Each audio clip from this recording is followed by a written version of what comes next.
stay great. Otherwise, I will come through your fucking window and make sure you don't wake up. Okay, bye. I've never seen myself represented. This is awesome because I've never seen myself. I am so happy and grateful that the Lord has blessed me to play in some snow. Oh, fuck, get this shit out of here, man. Oh, yo, chat, what's going on?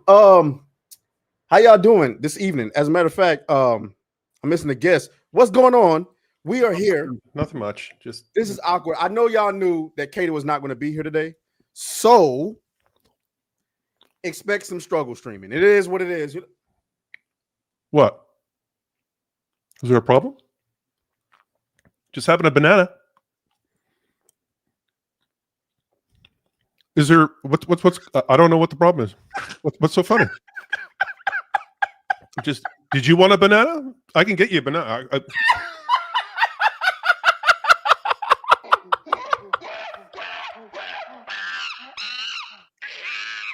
Oh, hey, I should be eating a stream. I apologize. Sorry.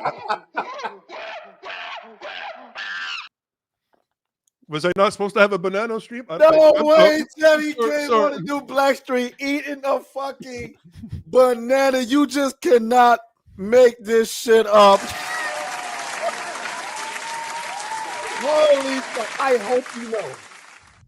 I hope you guys know that is clipped.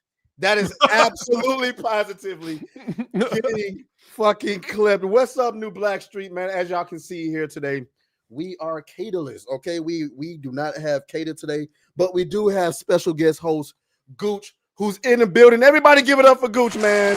Hey, Gucci, everyone. You know, when I saw your name in the backstage, it says Gooch Prom. And you used to be a coach. Mm-hmm. And so obviously I saw that. I was like, wait. The first thing I thought was Coach Prom. And I was like, clearly he didn't mean that. But then I was like, oh yeah, he used to be a coach. Maybe he did. Maybe that is where he got it from. Because I don't think that's my first time seeing Gooch Prom. Anyway, guys. You want to know where it came from? Where did it come from? Transformers. Because I was talking about Transformers 1. Mm-hmm. And Erwin was like talking about, well, you know, it should be Gooch Prime, and then I typed it in the name tag there, and it stuck with me. And then I took it off, and then Erwin was like, "Oh, after all these weeks, you finally did take it off." And I'm like, "Fuck you! I'm going to put it back." And I put it back, and I left it there. But there is one great Prime, and that's Neon Deion Sanders. So I mean. I don't know about lately. Them Buffaloes ain't doing much. Yeah. But let us not turn this into a sports talk show. No. Because we could. Trust me, we could. Yes. But anyway, so y'all know it's Friday, guys. We got a lot to talk about. So I'm gonna bring in our guests, but before we do so, I want to give a little roll call really quick. Let's see who all is in here. You know what I'm saying? Shout out to Do Sidu. That's the first time he says. What's up? What up, my boy? What's going on? Johnny Guillotine, Greenskin in the chat, Bruce Fields, Cryptid Manga, Hippo, Mitsune the Bubble Dragon. I hate you so much because you were annoying to fight. Bill S. Preston, I see you. Random Ray, that's a new name. Ready for the street to get blacked. Okay, let me see if I can find a clip for that. I can't find it. I can't never find that. Oh, there it is. There you go.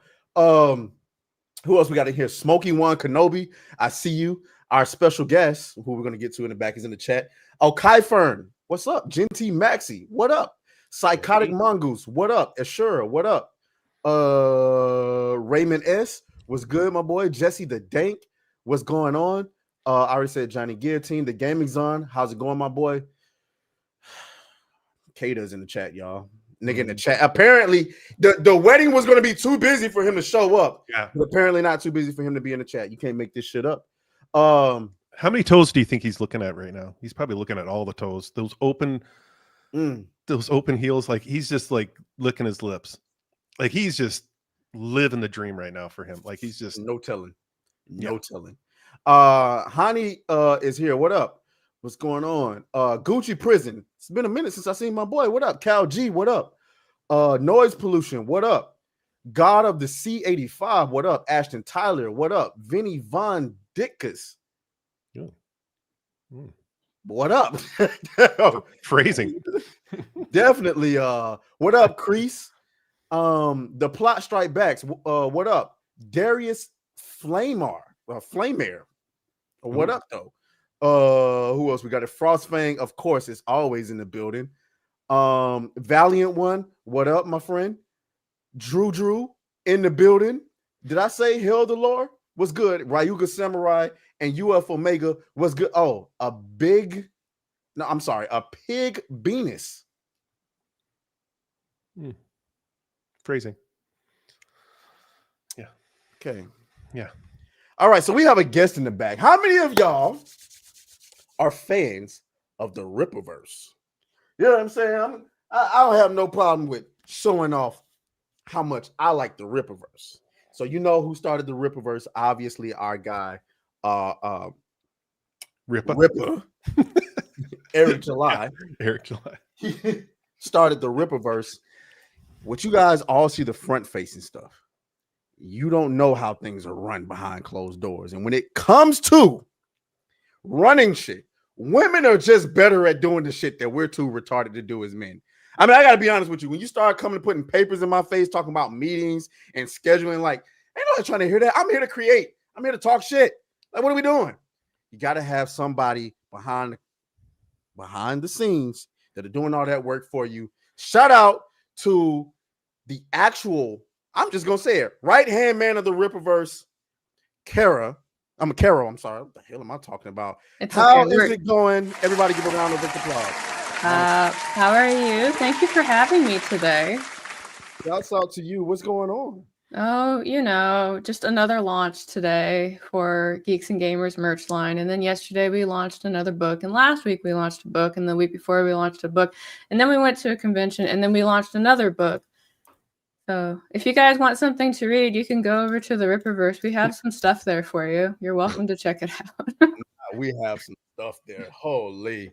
Oh, wow. So it's been really busy over there at the Rippaverse, ain't it? Yeah. When Eric announced that he was going to have a baby, I was like sitting there. I was like, so it's either going to be like a break time or you're just going to go more.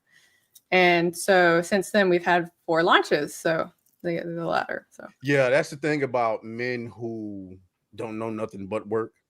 As a matter of fact, when the baby comes, that's an excuse to book more work because I don't want to be there. let me know when the baby's like 5 so I can start discipline. But other than that, motherfuckers up out of there. But yeah, though, so it's great to have you here. It's great to have Gooch here. We got a lot to talk about. So y'all know how we do. We get the super chats in between topics. I see Kata in the chat. Our guests, so I'm gonna try to cater the topics today around our guests because we don't want to be talking about a whole bunch of shit that our guests don't know nothing about. You know what I'm saying? We get to talking about some of this stuff in the video game industry. Y'all know Gooch is not a big video game guy, but he's definitely into movies and anime and stuff like that. Speaking of anime, y'all know I've been watching Demon Slayer recently, right? Oh, good for you. Yeah. I finally decided to give it a try. What season am I on? Gooch, you seen Demon Slayer? Oh, hell yeah. Seen them all. I am on I just got finished the Entertainment District. That's what it was. That's a sweet. I was going to say that's a sweet season. That 3rd season, the Entertainment District. That's a really good one. And then it kind of sets up for the movie, the last 2 seasons. So, movie was good. Yeah, movie's great. Yeah, the animation was phenomenal. First 20 minutes or so, it was just like mind blowing with the animation. Yeah, so I'm not going to be able to. I'm probably going to have to slow it down because I'm kind of running through it. Because shout out to Greenskin who just said it. I'm watching it dubbed. Judge me not. I'm watching it dubbed. I can't. The dub is good. The dub is good though. The dub is good. Yeah, you know how these anime people. You can't watch this. That's old school. That's old school anime. I mean, the translations you could sit there and go about that, but yeah, the localizers back then were like really weird. Like Quick Hero Story Time. I was always like a really big fan of Sailor Moon when I was growing up, and I got And I got to go and work in Japan for a little while. And so when I was in Japan, I was like, I'm going to learn Japanese like a real weeb, right? And so I remember watching Sailor Moon because they still play it over there. And I was watching in Japanese. And there's a scene in the English version where the Sailor Scouts for Uranus and is it Neptune? Yeah. But they're walking, and in the English version, it's kind of like, hey, let's play a board game tonight.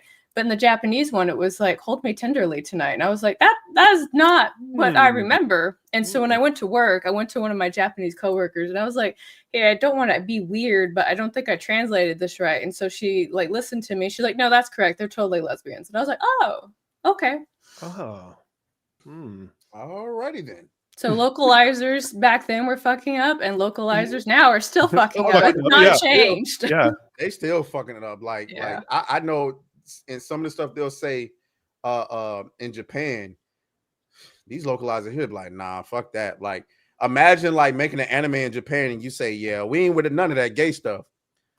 Imagine how that translates to American stuff. They're not gonna say nothing close to that. Well, that one localizer drama that happened with the Magus Bride, because the localizers came in and started changing some of the stuff in there, and they got caught out. And so Japan was just like, well, since you can't respect how we want the story to be told, none of you can have jobs, and we're going to give it to AI. And naturally, like, they had a hissy fit. But the thing is, like, when they lost their jobs, the localizers in Japan lost their jobs, and in Germany, and in all these other places. So to the 12 women out there, thank you for fucking up an entire industry. You're very powerful. Yeah. Yep. They don't want to admit that though. You know what I say about women in the industry these days? About 90% of the motherfuckers belong nowhere near a writer's room, a localizer's room. It's dog. Anyway, so let's go ahead and get into it, guys. Man, we got quite a few topics that we want to get into. I ain't gonna hold y'all here too long today, but I do want to start with one of the big stories that came out this week. Uncle Snoop is in trouble, y'all. Oh, Uncle Snoop is in. I got more street cred than Snoop. I said it. I like that's the way it is now. Guys, So what I find really crazy about this is like not like 3 or 4 months ago, he was in an interview where he took like his grandkid to a movie, and that's exactly. Let me see if I can find it. Yeah, because it was like and then he was like, I don't want to deal with this, and now he's like. Yeah, he basically, because he was talking about that Buzz Lightyear movie, and the little grandson said like, how did 2 women have a child? And he's just like, he didn't know how to respond to that. He says, I don't want to have to go to a movie and explain these things. I just want to go to a movie and just watch and be entertained. Which is a valid. A very valid. And he says, I have no knowledge of this. I don't want to even get into this. Now, from someone who has no knowledge about it, who doesn't want to preach about it, now he's out there creating an animated kids show and preaching about LGBTQ plus NLP, whatever you want to call it. It's like you've bent over and you've taken it raw there, Snoop. Like you've just ruined your whole career. I want him to go back to making wine. He was really good at that. Keep making wine, Snoop. Yeah, I'm trying to see if I can find it. Like they made it, even when we were covering it the first time, they made it. Let me see if this is it. Okay, here we go. They made it like really difficult to find, even when we was covering it the first time. So I'm gonna share this. These were the comments that he made originally, ladies and gentlemen. Well, my grandson in the middle of the movie, like, Papa Snoop, how she have a baby with a woman? She a woman. Oh, I didn't come in for this. I just came to watch the goddamn movie. I'm scared to go to the movies now. Like, y'all throwing me in the middle of that I don't have an answer for. After Snoop Dogg got backlash for slamming a Pixar movie that featured a lesbian couple, the podcast It's Giving seemingly caved to the pressure and edited out his controversial comments. The 53-year-old rap legend had criticized the animated film Lightyear for showing 2 female characters who had a baby. In the now censored episode, Snoop had claimed it threw him for a loop and that he's scared to go to the movies, or else he'll be forced to have certain conversations with his grandkids, adding, they're putting it everywhere. While the gin and juice hitmaker joked that he told his grandson to shush and eat his popcorn, many fans weren't laughing, accusing the rap. What a terrible take on a lesbian couple. It's 2025 and y'all are still being homo. What is homophobic about saying a woman and a woman can't have a baby together? Oh, this is what I mean. Like well, first of all, the interview or this little piece here is just horrible, making it seem like he was out, like just outing LGBTQ when all he was doing was saying he was uncomfortable. He didn't know how to respond to it.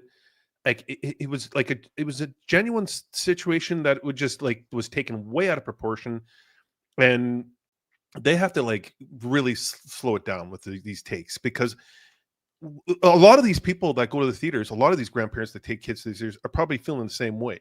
Mm-hmm. And now you're seeing Snoop, turn around and do the exact opposite and bend his to the freaking LGBTQ plus woke mob. So shout out to the bigot army. I see y'all. What's going on? Appreciate y'all for coming through. Yeah, let's continue to listen to this clip, man. Of being homophobic. One YouTube commenter wrote, "You're telling me that as a 50-plus-year-old man, you still don't know how to talk to a kid about same-sex parents? Why is that such a difficult concept to grasp? When it first hit theater..."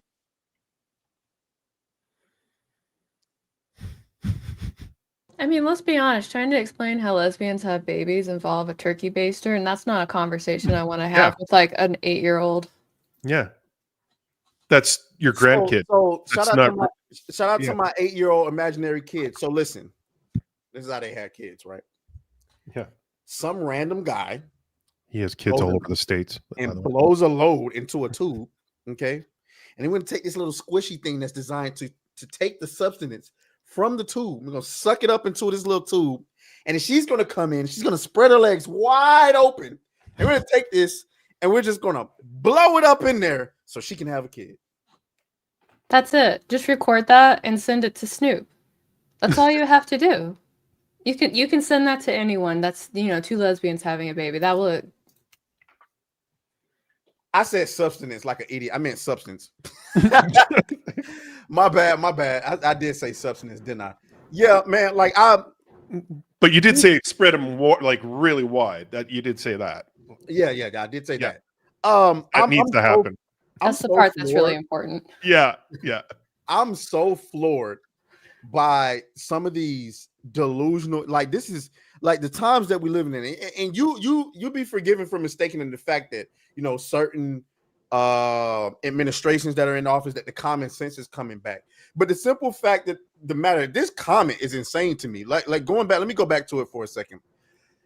You're telling me that a 50-plus-year-old man and you still don't know how to talk to a kid about same-sex parents? I'm sorry. I'm not talking to my 8-year-old about opposite sex parents. Like, what are we talking about? Now, maybe when you turn 13, and because if you at 8 years old, you ask me where the babies come from, I'm gonna be like, your video game, go play it. Leave me alone. I mean, we're not talking about that at 8 years old. So why the hell am I talking? Why am I talking to you about two women doing it? Because if I tell them some bullshit, you're gonna be mad. You heard it here first. Atreus with his parenting skills. I don't want to talk about. Go play your video games. Get out of here. That like excellent parenting skills right there. Something. I'm not having that conversation with an 8-year-old. I'm sorry. No, you're not. You're not going to have that conversation. I'm not doing it. Like so yeah. If I had children, if I took my children to see a kids movie, and they're bringing this up in a kids movie, I'm going to have a serious problem. And the fact that they're treating this man like he said, like, yeah, we need to start castrating, LGBTQ members or something. Like, bro, what are we doing? But I mean, it's hard for me to feel sorry for you when you go and you bend the knee like this. I don't get it. I don't understand this, because it's not like Snoop Dogg is like so front, like this isn't a guy that's hosting this TV show and is making this movie, or like he, to me, Snoop Dogg is just one of those celebrities that's going around completing side quests right now. And he goes, let's call it for what it is, dude. Like he's saving his ass because he's got a job on The Voice. He's on NBC. He's doing his thing. He's making money on that. And if he has this controversy lingering over him, then it's like so he's on The Voice. I didn't know that. I don't watch. Yeah. He's out there doing these hustles, and that's the only reason why he's doing this thing. Other than that, like, man, like you've gone from like a street rapper to this from thug life to taking it, like literally taking it in the ass. Yeah, Taking it. Where's that? Let me see if I can find that cringy ass. This shit was so like it was so cringe that it offended me. I forgot to fucking save it. Let me see. It was Wow, it offended you? Yeah. Okay, here we go. This shit was so cringe that like I forgot to bookmark it. Let me put this up on screen for everybody to see. If I can get it up on screen. There we go.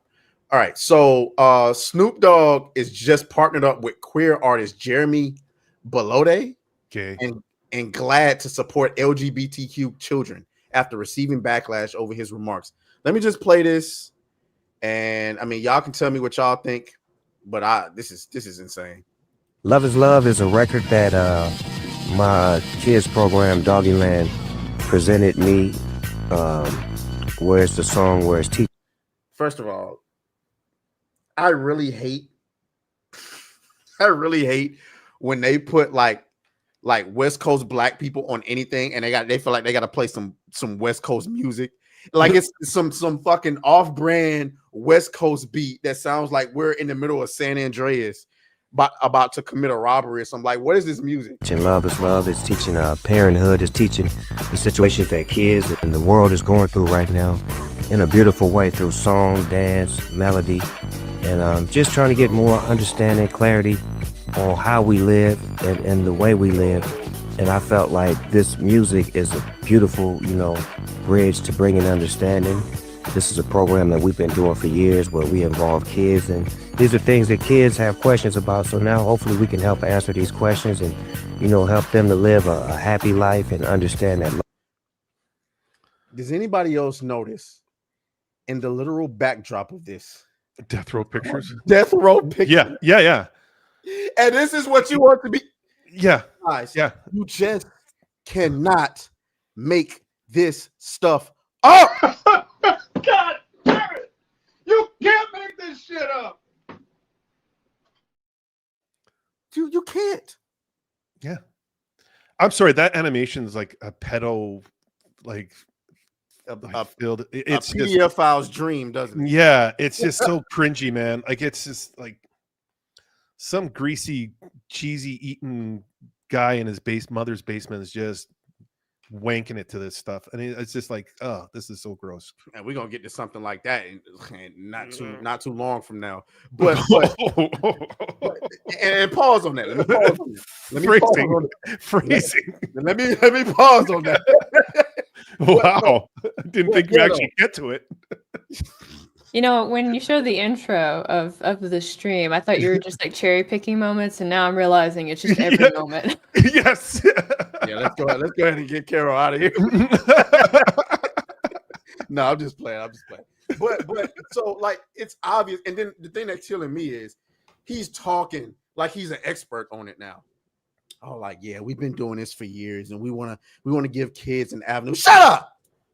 Shut up. I wonder who bent you over first. Was it Tyler Perry? It's going to be tough. I don't know how he can say that he's been working on this for years when months ago he was like, I don't want to have these conversations. Yeah. Like, welcome to the internet. We don't forget what you said. We were there. Like, this is blowing my mind. I can't help but speculate on. I would love to be a fly on the wall in those conversations.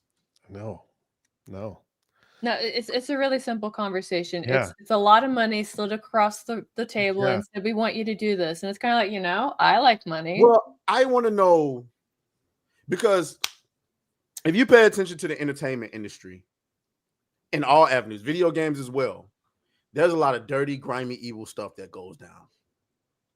I want to know if his life was threatened. Well, I know he's going to have trouble doing the crip walk with that butt plug in his ass. Like, it's going to be a whole new, different style crip walk. No, he's going to turn it into like a new dance move. He's like, oh no, this is just the way that, we dance now. Yeah. Yeah. Hey, yo. Oh, shit. Hey, yo, what the fuck? You're right. No, Yeah. but see, the thing that kills me about this is because Snoop is more than likely one of those people that doesn't pay attention to this side of the internet. So he probably doesn't understand that he didn't even have to bend the knee like that. No, he just bent over. He just bent over. He bent complete. He's probably under the belief that Hollywood still has the control that it had when the last administration was in the office. But like this like there's several celebrities. There's another celebrity interaction that they ask her a question. We're gonna get to that in a little bit. And she's just like, go fuck. She didn't literally say go fuck yourself, but she's pretty much like she doesn't care. And it's because a lot of these what the big nerd calls them adult pretenders, they pay attention to the way that the audience is moving. And so the audience is pretty much like, hey, yo, you guys need to stop bending the knee so goddamn much. He's not paying attention to that. He probably just going around being Snoop, and he's around all of these Jimmy Kimmels and, like you said, The Voice, and they probably like anti-Trumpers. They suffer from Trump derangement syndrome. So he probably thinking that he has to bend the knee. But I guess when you put it like that you know he's on The Voice and stuff like that, he probably worked with a bunch of people that. Well, what happens to a guy that has that reputation of being a street rapper, you know, thug for life, you know, like Death Row Records, having that reputation, and then you get to a point where you no longer have that reputation. You're looked upon as like the younger kids. You got like moms like going to your concerts, and all the dudes are like, yeah, Snoop, he's a bitch. He's a bitch. Like, so what do you do at this point? Like he has nothing really anymore. All he has is his name. Like honestly, how many guys out like in the community are actually going, yeah, man, Snoop's my boy? How many guys are doing that? Well, that's what I was gonna say to you a minute ago. I don't know if Snoop has that street mentality. No, he doesn't. He doesn't have that street reputation anymore, and he hasn't had it for years. As a matter of fact, I would argue that Snoop has managed to perfectly toe the line because he can still get on at the Super Bowl and Crip Walk, and then also garner this family friendly almost image about him, because that's the only way he gets on The Voice. Yeah, that's what I'm saying. You got young. It's actually more females than anything that are just and pot smokers that are just like, yeah, Snoop. But I mean, it's you just like how many guys do you know, like masculine guys that actually go, yeah, Snoop, my dog, you know, like he's he don't. No, nobody looks at no one's doing that. Nobody's because doing that. if you went down the street blaring Snoop, how many people are like, shut that shit off? I mean, you can still you can still play Gin and Juice. Can you? I mean, you can if you walked into a freaking white girl, you know, birthday party and they'd be but with the dudes.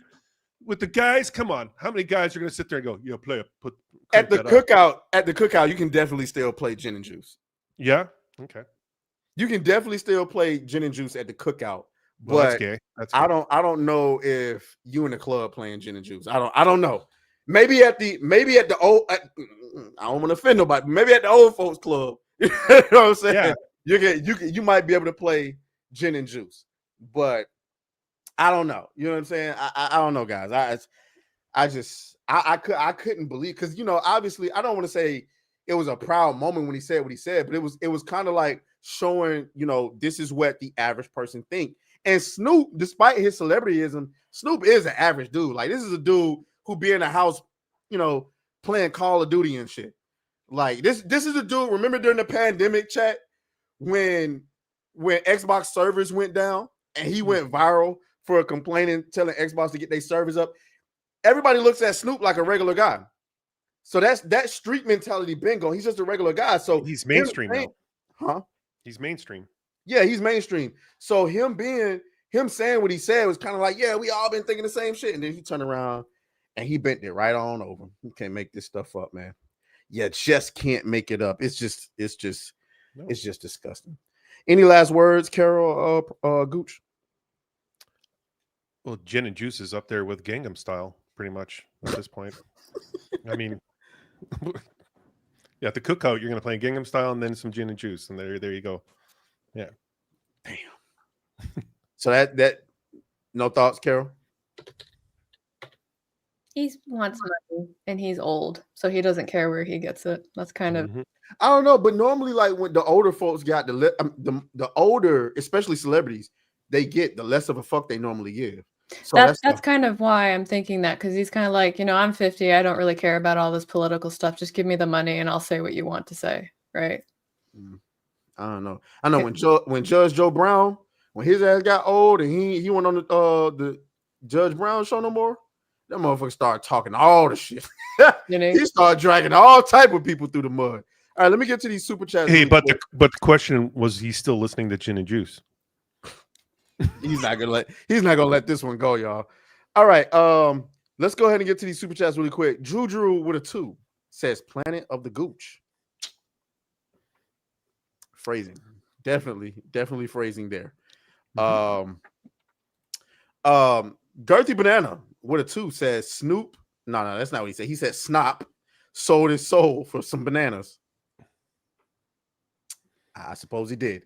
Hypnotic just gifted us 5 gifted memberships, and that is a milk cannon. Guys, keep in mind, Gooch is married, so Gooch, go ahead and close your eyes, man.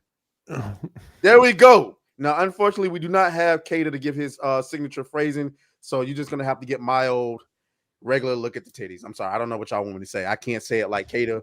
You're gonna have to go and fuss at him. It's a very hypnotic gif. It's appropriate. Yeah, most definitely. All right, so who we got? We got Raging D-Head with a 5. He says, these motherfuckers think young Republicans got some crazy stuff to say. Hold my grape drink, collard greens, and Hennessy. They ain't got nothing on New Black Street Chat. That is actually a fact, but sir, that is also very that is very and I'm gonna go ahead and apologize to the Rumble crowd. I forgot y'all niggas. I'm sorry. I forgot to even set that up. Sorry. Ashton Tyler says, Gooch, what are your thoughts on the upcoming Batman Nightfall animated movie? I'm concerned. It's split up into 3 parts, and I'm concerned because what we saw with what was the last one we saw with the animation from Batman? Oh, what was it? Killing Joke. How they screwed that up. I'm kind of concerned. I mean, I would love it if they talked to Chuck about that, but chances are they're not even going to even look at Chuck to get his thoughts on, possible script and all that. But yeah, I don't know. The animation at Warner Brothers is really dropped. It used to be elite. Like everything used to be elite at DC, and it's just getting worse and worse and worse every year. Yeah, I always wondered why Marvel didn't get into animation more. Like, why did they allow DC to just, like, they was killing it. I remember DC was killing it in animation, and Marvel just, it's like they don't give a damn. And then, like, even with the stuff they're doing now, it's like, bro, this shit is garbage. It's like they want everything to be so kid friendly. Like, what if? Yeah. DC is the darker side of comics.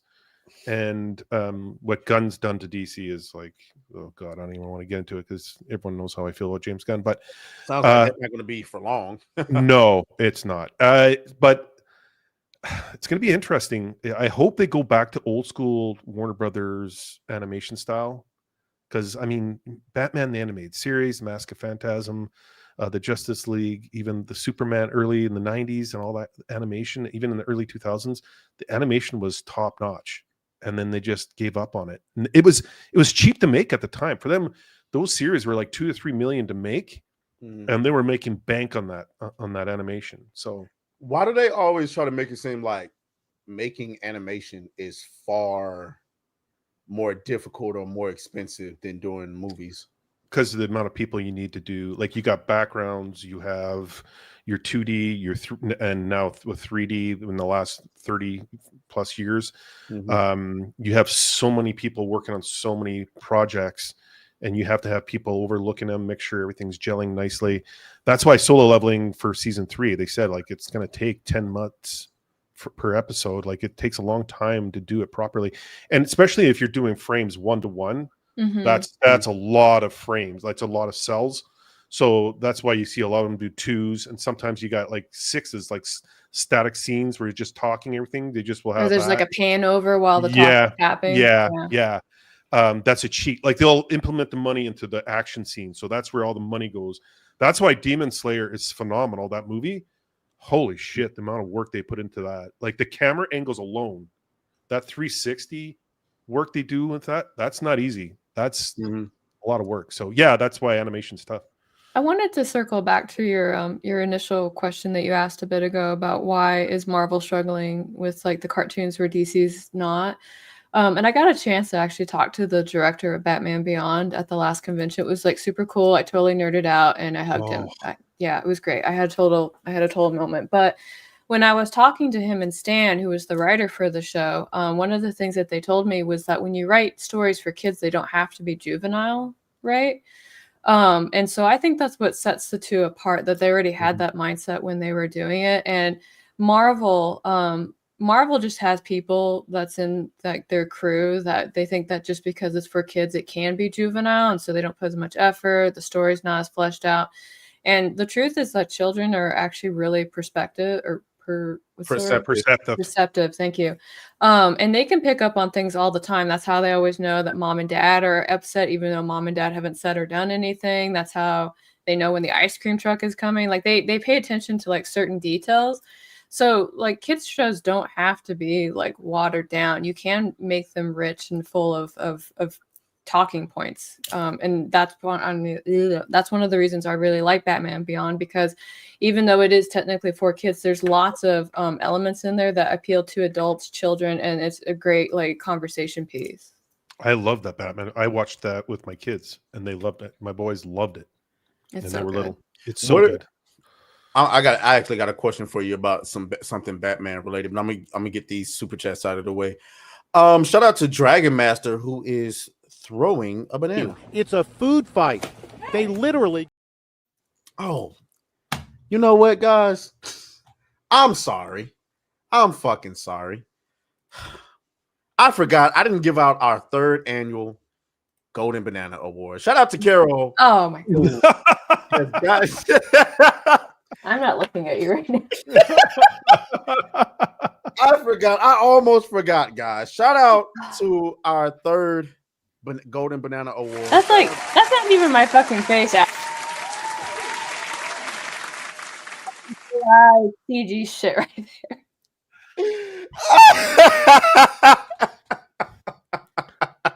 That's not that. You sure that's not you? Or, like, that is definitely my body, but that is definitely not my face. Oh, okay. Shout out to Carol and the Golden Banana Award. All right. You must be so proud. Thank you for this award. I'm very honored to receive it. I'd like to thank my parents and grandparents and everybody who helped me reach this moment, and I will continue to keep trying hard to get more bananas. I didn't even present the damn Golden Banana Award. Right. Let me get it back on screen, guys. I'm sorry about that. I'm not looking at There you go. The Golden Banana Award. Chat talking about congratulations. Okay. Let's get that out. Thank you, Dragon Master, for reminding me to pass out the Golden Banana Award. Okay. Shout out to Sir Lawrence, who says, I just assume all rappers are gay post Diddy. Yeah. I would love to argue with you, but hard to argue. Dragon Master just tossed another banana. It's a food fight. They literally. Okay. Thank you for that. I already read that one. Juju says this is new age tap dancing. Shame on you, Snoop. Yeah.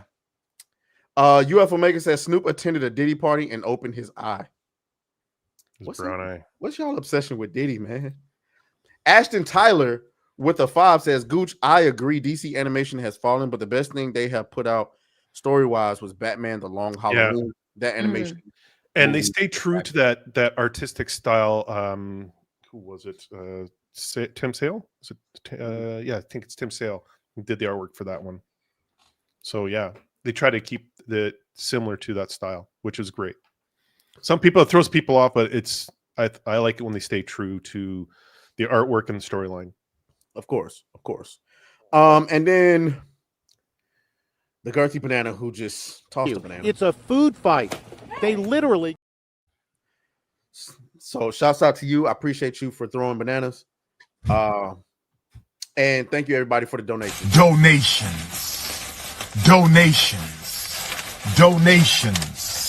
Gifts. Hold on, there's another one. Last second. Saint Hugo says Atreus, bring this Friday energy to Saturday night. He's never have. So like, you're asking for something that's never happened. What does he mean? This hyped up energy you got. Oh my God. Guys, y'all gotta understand. First of all, Saturday Night Hypnosis literally has 10 people on it. Mm-hmm. There are 10 people on it. I've explained this before, so let me explain it to people who are new or just don't know. Atreus really does not like panels, like big, huge panels. I really don't. I don't like when people interrupt each other. That shit is like, you ever heard like the wall? Drives them up the wall. It drives me up the fucking wall. It's like hearing somebody scratch a chalkboard. Like, a chalkboard with those nails and shit. That's what it sounds like to me. One, because when people are talking, I like to hear what they're saying so I can actually think about what they're saying. When people start interrupting each other, I can't focus on what they're saying because they're being interrupted. Another thing, I don't like to be interrupted. Like, if y'all ever seen me debate, I never interrupt people unless I feel like they're done. And if I end up interrupting somebody, which, is inevitable when you're in a debate or something like that, I'd be like, oh, my bad. I'll let you finish your point. A lot of people don't do that. Another thing that irritates me is when somebody makes a point, and this happens a lot on big panels. It really drives me up a wall when somebody makes a point and then somebody else comes in and they might be on the same topic, but they come in and say something that has nothing to do with what the last person said. And I'm like, well, wait, no, let's go back to what. So it's, for me with panels, it's like a bunch of people talking just to hear themselves talk. And it really drives me crazy. So, Leon, he's talking to you, Leon. I'm not talking about anybody specifically. It'd be like let's say what's a topic, right?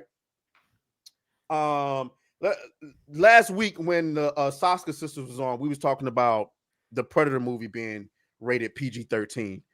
So somebody might say something. Let's say Gooch might say, yeah, I think it's absolutely stupid that they made this movie PG-13 when no other Predator movie was ever made PG-13. And then somebody, since we brought up Leon, let's say Leon, for example, comes in and says, yeah, but I wonder, no, he don't even respond to him. He says, yeah, and Predator is a terrible series anyway. It's like, well, what does that have to do with what Goose just said? like I'm pretty sure I can come up with like better examples, but it really drives me up the wall. And then last week, I forgot what we were talking about, but like somebody was saying something and I was trying to respond to it. And so many people were trying to talk at the same time. I said, I give up. So it's I can't, and it's not my show, so I'm not gonna like. Remember when me and Kata was debating on Monday? It's just me and Kata. So when Kata's trying to interrupt me, it's easy for me to be like, yo, let me finish my point. But when it's 9 other people on the panel trying to talk at the same time, I'm not about to tell somebody to let me finish my point on somebody else's show. I just let it be. So I'm sorry guys. I know y'all want me to bring. Demon Carol says, aren't you muted half of the time? No, I'm not muted half of the time. I'm listening. But if I'm on somebody else's show, like, bro, I'm respectful. So I'm not about to come on somebody else's show and try to force my way on the mic. I'm not going to do that. So a lot of the times people are so anxious to get their opinions off that they forget we want to make this a cohesive show for people to listen to and make sure the conversation flows. That's the most important thing to me. The conversation flowing is much more important than getting my personal opinion off. Kata and Atreus talking over each other is a vibe, though. That sounded kinky. I don't want to. Can we also mention the other point that is really significant here? Is like it's Saturday night, and this guy's looking to smash ass on Saturday night. So he's on his phone with trying to get a booty call for Saturday night. So like that is not what's happening. Yeah, he's trying to smash on Saturday nights. If chat, y'all know damn well if that was the case, Atreus has no problem with calling and say, yeah, I ain't gonna make it tonight. I have no problem with telling y'all I'm not gonna make it tonight. So that's not That's not. That's not. He's done that. He's done that. Yeah. In SNH. My favorite, not favorite thing that happens with panels is when I say something and then somebody basically repeats what I said, and I'm kind of sitting there. I was like, "Oh, aren't you an organic fuck? Can't even have your own like." It's just a lot, and that's another thing. Like, shout out to Cater. Like, Cater is really into Friday Night Tights, Geeks and Gamers. All of those other panels. I can't do it. One of my favorite content creators is Anton Daniels. Shout out to those in the chat who knows who Anton Daniels is. Very prominent conservative black commentator. I love listening to Anton by himself, but if you know Anton has a panel show as well where he have like 8 people on. Can't listen to it. I can't do it because once people start interrupting each other, I can't do it. Once people start getting into their emotions and they start, saying a bunch of stuff, they interrupting each other, people saying stuff that has nothing to do with what the last person just said. I can't do it. I'll turn it off. If I click on your video and you have a panel and the first thing I hear is people talking over each other, I'll cut the video off. I can't do it. So that's a me problem. It's not a problem with the show. It's obvious that for a lot of y'all, it's very entertaining. For me, it's not entertaining. It's very hurtful to my ears. So, yeah. So yeah, that explains that. Sorry, guys. All right, next topic. Went down that path. That was an interesting path we walked. I learned so much about you. Thank Yeah. you. It didn't even involve a banana. Yeah. Okay. So, how many of y'all are ready for Stranger Things to come out this month? I'm not even watching it. You're not watching it? No. You're not watching it at all? You know what? I got to the end of season 2 and I was like, oh, I see where this is going. Pass. So what turned you off about season 2? So one of the things that I've noticed, especially with Netflix, is when they have a really good season. So season 1 of Stranger Things was pretty rad, right? And I really enjoyed it. And I'm of the mind that sometimes you can just have one season and be fine, but these people who are trying to ride IPs and make the most money end up making shit like, Matrix 4, which nobody asked for. Mm-hmm. And the thing with Netflix is once they see that they have like a really popular thing that people want to talk about, then they start pushing like their weird, like they let the bad writers, they let the women come in, right? Like that's what you said earlier. Like the women come into the writing room, they start writing shit. And yeah, I'm not into it. I'm just not. So because me, I think the worst season for Stranger Things for me. I liked it. I'm sorry. I'm sorry. So I'm always interested because I think Kata said the same thing. Like, I think because Kata didn't see season 4. Season 4 was really good. You like season 2? You like season 2? Season 3 was the mall. It was a different vibe for season 3. Season 3 was the mall. Season 2 was kind of like, yeah. Like, they were trying to figure it out. Like they were going. Season 2 was it was the big shadow cloud thing that was possessing Will, right? And it was obvious that they were like hinting at him being gay and all that, and it was just kind of like, this is kind of that is literally, in my personal opinion, the worst part of the show to me, which is Will. And it's not because he's gay. It's because the only reason you did it was because he's gay in real life. So you let his real life. No, it's worse than that because you didn't know he was gay until this character became gay. I don't know if you've seen that interview. Yeah. Where he said as he kept playing the character and he was going down the path of the character being gay, he realized that he was gay. And that's like some serious groomer shit. Yes. And he was constantly being asked grilled. If he was gay. Yeah. So like he's literally, like Carol said, being groomed this whole time. So that's Hollywood for you. Oh. All right then. So because he didn't know. Nigga acted his way into another man's ass. That's insane to me. That is insane. Imagine pretending to be gay and thinking, "Damn, I really like the taste of some dick." That's crazy. No. Wow. That is. But now you know, chat, why you shouldn't. When a studio says, "Hey, we want you to play this gay character," the answer should be no, because if you pretend to taste some dick, you might like it. Well, now that was like maybe 5 years ago, but now if there's a gay role, they'll get a gay actor, because how dare you have a straight person play a gay role? That should be going to a gay actor. Which is weird because like in Yeah. Pitch Perfect, they had like the one black lady that was like the forceful lesbian, and when they interviewed her, she was kind of like, yeah, they wanted me to flirt with the women, and I'd be like, you pay me enough to flirt with the women, so I'll flirt with the women on the scene. That's like whatever, but I don't flirt with women in real life. And I was like, so like, why is it in Pitch Perfect this is okay, but for some reason over in this studio it's not okay? Like, so Carol says she stopped after season 2. Yes. I saw the breadcrumbs. I wasn't interested. You saw the what now? The breadcrumbs. So it's that's a writing term that we say. Yeah. Mhm. So I saw the breadcrumbs in season 2, and I was like, oh yeah, okay, I know where it's going. Not interested. And sure enough, season 3 came out, and I just was hearing people be like, oh yeah, and this thing happened and that happened. I was like, yeah, that sounds about right. So. Interesting comment from Hypno, who hold on. Let me go. Trying to bring it up on screen so I can actually Hypno says, are we going to forget the multiple times I calling you to speak and you either don't speak, have nothing to add, don't remember what you were going to say, or are too angry to speak, so you pass? So I think you misunderstood what I said. In no way, shape, or form am I saying that I don't get a chance to speak or that I'm never given the opportunity to speak. What I was saying was that oftentimes when I try to speak, a lot of people are trying to talk at the same time, and it flusters me. It's really irritating. Like, again, this is why I said it's a me problem, not a problem with the show. That's what I'm saying. So it's not like I'm not saying like the show. It's a me problem. It's literally, it makes my ears bleed. And every time I explain it, I go out of my way to say that it's a me problem. It's a me problem. That's why I said what I said. So that's like I don't know how else to say it. It flusters me.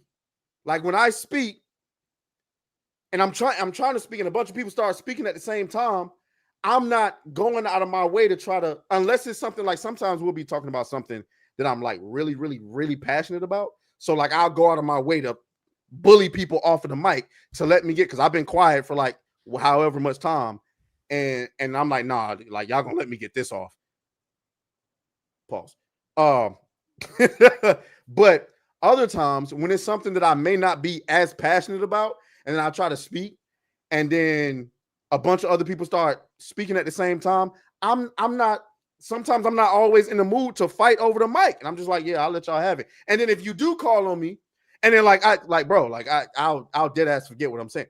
Not forget, but like can't gather the words of what I was going to say when I was trying to speak. So you'll call on me after that conversation was over, or not over, but like after they've gone on for a little bit, and say, Atreus, what were you going to say? And I'm like, oh, I don't forgot at this point.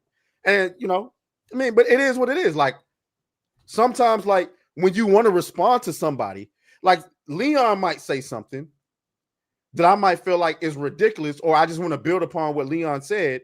And then, but before I can respond to Leon, Will or Cassie or whomever else might throw in their points. And then by the time I get like a clear opportunity to speak, I fumbled the minutia of what it was I was going to say. Oh, good word, minutia. I think that fit in what I was trying to say. But yeah, I mean, that's all I'm saying. But yeah, I just wanted to clear that up really quick. But coming back to, I don't think it's not the show they're because he did the same thing on my show. Like on late night, it's the panel thing. He just, because like the panel you were thing. quiet on my show as well. Like I had to pull it out of you. Well, there were times Crazy. in early Saturday night hypnosis where I was like really active. No. Nothing. I feel like that might have been something Gay said there. But no, not at all. No. Carol, saying no. Carol. But you're saying yes. He had to pull it out of you. I'm sure he did it gently. I didn't even pick up on it. But How dare you? How dare you? But no, going back to what we was talking about with Stranger Things. So I wonder what it was specifically that turned you off, Carol. Was it just the Will situation? There's like it's the best way I can quantify it is that there was a shift in the writing tone, because it didn't have the same like punch in the dialogue and the pacing had been adjusted, and there was like the little tiny like snippets with like Will and another character that was showing up, and it's kind of weird now that I think about it, but like not only is like Will like the special kid, but he's the special gay kid, right? So now I'm just waiting for him to like sprout wings at this point and do something else, because clearly in Netflix land being gay just means that you're better than everyone else. So Yeah, it was weird. It's like Will was like a special needs gay kid where like you can't leave him alone in the corner because he would like touch himself. It was really weird. yeah, Awkward. no, he was like extra needy, and then Yeah. like it was. You're gonna remember what I'm talking about, but do you remember like those moments in like season 2 where he was just kind of like this lost puppy look, and he's like, I don't know how to function. I'm 14 and can't walk down the fucking road. Yeah. Yeah. That's what I mean. It was like he comes off like the damsel in distress. Yeah. A lot of times. What turned me off about him, I mean, so I'm the type of person where, am I going to tell you that Stranger Things is like a perfect series? No. But I'm the type of person where I take everything as it is. So like, I don't like Will's arc. I just don't. I don't think most people do. There is no arc. He's gay and special. Right. That's Did you ever see Mob? Did you ever see Mob Psycho? Mob Psycho 100?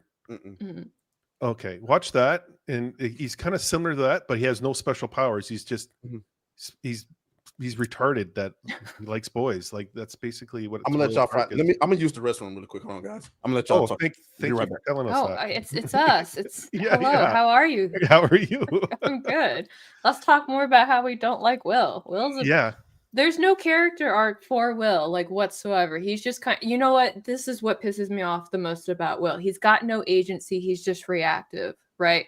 And that's always like the biggest trademark for a Gary Sue or a Mary Sue, right? He might become a Mary Sue at this rate. I don't know. But that's probably why, like, because it's like the actor themselves like got no qualms with the people that write this character, like. You need to go back and give everybody like, a purpose and a conflicting purpose. And because that's the thing, because when you make a show or a story or like a fucking whatever, I don't care, and you put in fighting and interpersonal conflict, like people just fucking gobble that shit up. They're just kind of like, oh yeah, give me more. Oh, phrasing. I say that, and then Atreus comes back. Good time, sir. Well, he was. I'm right on time. Will was the MacGuffin in season 1, right? Like he was the key piece to everything. Yeah. Season 2. Well, I mean, it was kind of like that in season 2 as well. I mean, a little bit. Really? Like you're gonna circle back to that again? Like. But even like in season 1, he wasn't proactive; he was reactive. Yeah, right. Like there was nothing there, and it was just like he was the cat that they had to save. In chat, I see you. Mob Psycho is awesome, but he's the complete opposite of Mob. He's like the gay retarded Mob, where Mob is actually got powers and actually funny. Like, so. I'm the type, like I was saying before, I'm the type of person where, like, once I did not like Will's not arc as her. There's no arc. Right, there's no arc there. But once I signed up for season 3, I've already accepted it. And for me, I liked season 3 and I liked season 4. Now, I can't remember why Kata didn't like season 3, and so he didn't go back for season 4. Season 3 was the mall. That was like with the lifeguard and I forget the guy's name, but like it was kind of. It was trying to make the 80s, like it was really going heavy on the 80s stuff. Yeah, the nostalgia. The nostalgia and everything. Yeah. Which was fine. And then we got to see kind of that relationship between with the guy with the long black hair and the girl in the restaurant and his girlfriend. There was a lot of relationship dynamics happening in that series. Because that's what matters in Cthulhu, relationships. Yeah, exactly. But it's kind of a teen show, so you kind of at some point expect it. Was that the season 3 chat? Was season 3 the one with the sister, the other? Because I know she's 11 and There was the black girl, the little gothic black girl that Yeah. had that was that season. I think she was introduced that season, but it was more season 4 when she came to. No, season 4 she wasn't there at all. Season 4, no, it had to be season 3. Maybe it was Season 4 was with that season 4 was crazy. Season 4 to me was just Eddie, good, if not Eddie better. made that season. Eddie made that season. Everyone remembers the Metallica "For Whom the Tone." Yeah. That's what everyone remembers, and you got to see what's his name, the Upside Down World, the main antagonist. That was that was season 4, and that okay. So everyone they got saying all the goth girl. They saying the goth girl was season 2. Well, maybe I did dislike season 2 then, because I remember the goth black girl, and I was like, "What?" You blocked it out. It was so traumatic. Your brain just kind of like compartmentalized and put it somewhere else. So the sister was season 2. So because I remember. Okay, so she was 8. All right, so chat saying so she was 8. So yeah, maybe I did dislike season 2. Yeah, because I remember I don't like Will. I don't like the stuff about the sister. Like you take Elle on this journey, like with this, it means nothing. Yeah, like, that was like the biggest waste of time ever. It's like, let's watch Elle go do things and then come back, and then those things that she did doesn't. No, chat, because that had to be season 3, because I remember all of the kids were trapped in that house. Because I remember season 2 was the shadow monster, but he wasn't. Nah, fuck that. When did I'm about to just what Quick, season? Google it. Yeah, Google right. it. What season did 8? Season 2, that was when we got introduced to the Sean Astin was the stepdad, right? Was that season 2 or was that season 1? Chad is right. It was season 2. So she went off. Who did they end up fighting in season 2? I thought it was because the big monster came in season 3. The shadow monster. Oh no, they're right. Season 2, because that season 2 is when she closed the portal on the shadow monster. They're right. Mm-hmm. Yeah, they're right. Cool. So yeah, I didn't like season 2 then. Fuck season 2, because I'm like, you took Elle on this journey to meet some gothic chick it was fucking retarded. Okay, but yeah, season 3 and season 4 was good to me. So I am excited for season 5, but it sounded to me like y'all are like, great. She went on the bus and she was like, "Oh yeah, that's right." She left. Yeah, she went on her. She went so on her character journey. Yeah. So Carol, yeah, maybe that's why you seriously, because season 2 was, because now that it's all, and you know when it's bad when you gotta guess like where, because I remember the mall shit, like all of that was fun. Like I thought it was even, and I know y'all didn't like the relationship stuff, but like even the stuff between Elle, like Elle learning to be a regular human being was interesting to me. Mm-hmm. Her relationship with not Will, what's the other little boy's name? Well, Finn. That was Finn Wolfgard. That's the actor's name. Whatever his. I want to let you know that if I had been the foster father of Elle and I had to put up with that flirty shit, I would have beaten the shit out of that kid. Well, okay. He was so fucking disrespectful. Like the entire time, I would have taken his ass outside and beaten the sense into him. I was like, you do not talk to me that way in my house. Not to get all red pill on y'all, but that's what happens when you being a stepdad. I'm just saying. It's like he was like, "Oh, that's not your real dad. I'm not gonna take him seriously." Redneck, I'm coming over there. Like, we're not even dealing with that. So. Yeah. So, that was wild. But it's not like they were in there like, raw dogging. No. So like the scene I remember in particular, and this was like a moment. Like both my husband and I had to pause the film because it infuriated us so much. Is that he goes into like the bedroom, he's trying to talk to, these two, and he's trying to have like the mature dad conversation. Mm-hmm. And he turns and starts whispering in her ear while he's talking. They both laugh at him. And that's the moment I would have been like, nope, it's time to go to the driveway. Let's go. Oh, that's what he did though, right? If I remember. Yeah, no, he like totally disrespected foster father with girlfriend, and like no shit's given. And the only reason I keep saying the driveway is because that's what happened to my boyfriend in high school when he disrespected one of my uncles. Oh yeah, that's crazy. Yeah, that was wild. But well, I mean, I'm not shocked that a lot of people aren't excited about it. A lot of people are saying that it just took too season long. 3. Okay. Sorry, I was watching chat. Chat's like, no, you're wrong. It's season 3. I'm like, I'm sorry. It just all so sucked so bad. It just blurs together for me. Yeah. I'm sorry, Trish. I know you really like it. I mean, yeah, I do like. I don't have a problem with people not liking the show. As far as one of you guys was saying earlier about dragging it out, that's the problem with streaming. You got to keep people subscribed. So that's why what we getting chat, we getting 3 episodes and then another 3 during Christmas. I'm like, bro, just give me the fucking. That's the thing. Like that we talk about it online, and I finished Peacemaker season 2, and I hated every second of it. I literally hated every second. I refused to watch that show. Oh, even when people were saying that it was really good, I said no. No, who? Tell me who said it was good. Tell me who said it was good. I will go to their house right now and beat the living fucking piss out of them. That shit was garbage. You want to talk about driveways? I'll take them to the fucking driveway and I'll beat their ass. That fucking season 2 was the fucking worst shit I've ever seen. Before season 2 came out, a lot of people kept telling me season 1 was good. Season one was okay. I didn't mind season 1. Actually, there was something there. Season 2, it was like James Gunn was acting like 11-year-old boy at recess with his buddies, saying all the naughty things out loud that they learned from the night before that their parents were talking about, and saying it to their buddies, saying, "Oh, boobies," and it was like that's the kind of humor that he had in season 2. That and dicks, like swinging dicks all over the place in that season. No, thank you. I don't know, man. A lot of this stuff is. If someone says season 2 is good, tell me, and I will literally go. He's like, I will find them. Yeah, I will find you. Yeah, I don't know that anybody's saying, Chopper, what the hell are you doing? We're talking about Peacemaker. He's probably licking his balls. That's probably what he's doing right now. It's his comfort. Yeah.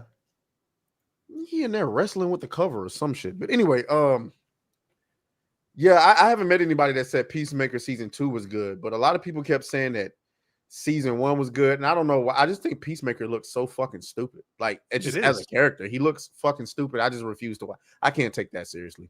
And John Cena makes it look even stupider. So I don't know. I just couldn't. You know, a lot of people. He got popular, and then I think James Gunn, because he had the success with Guardians of the Galaxy, and because he had the success with I was about to say Stranger Things, Suicide Squad, but he didn't write those. That's the difference. He didn't write those, and plus he had a leash on. Kevin Feige kept a tight leash on him. This is the direction we're going. Well, not so much Feige, but Marvel had a actual story arc that we were like implementing through all the first 3 phases. So it's easy to do that when you go off your leash. Yeah, when you let the idiot go free, you're going to get a bunch of stupidity, and that's what we got from James Gunn. He should never been in charge of DC. The wrong choice. Hard to argue with that. All right. Damn. It don't matter anyway. All that shit finna get shut down when they sell off Warner Brothers. We gotta get into these super chats really quick. So before we do, donations, gifts.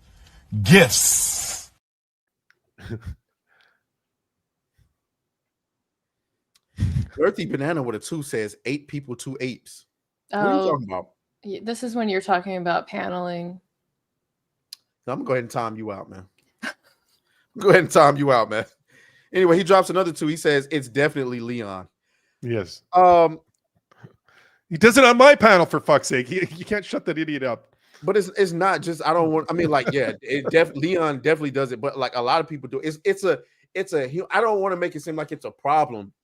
It's human instinct. But see, me, like I even told Kato once, like as the show was as New Blackstreet was progressing, I was like, hey, like eventually, like, you know what I'm saying? If we get to a certain point, we should start doing it in person. Like we should do it in the same city.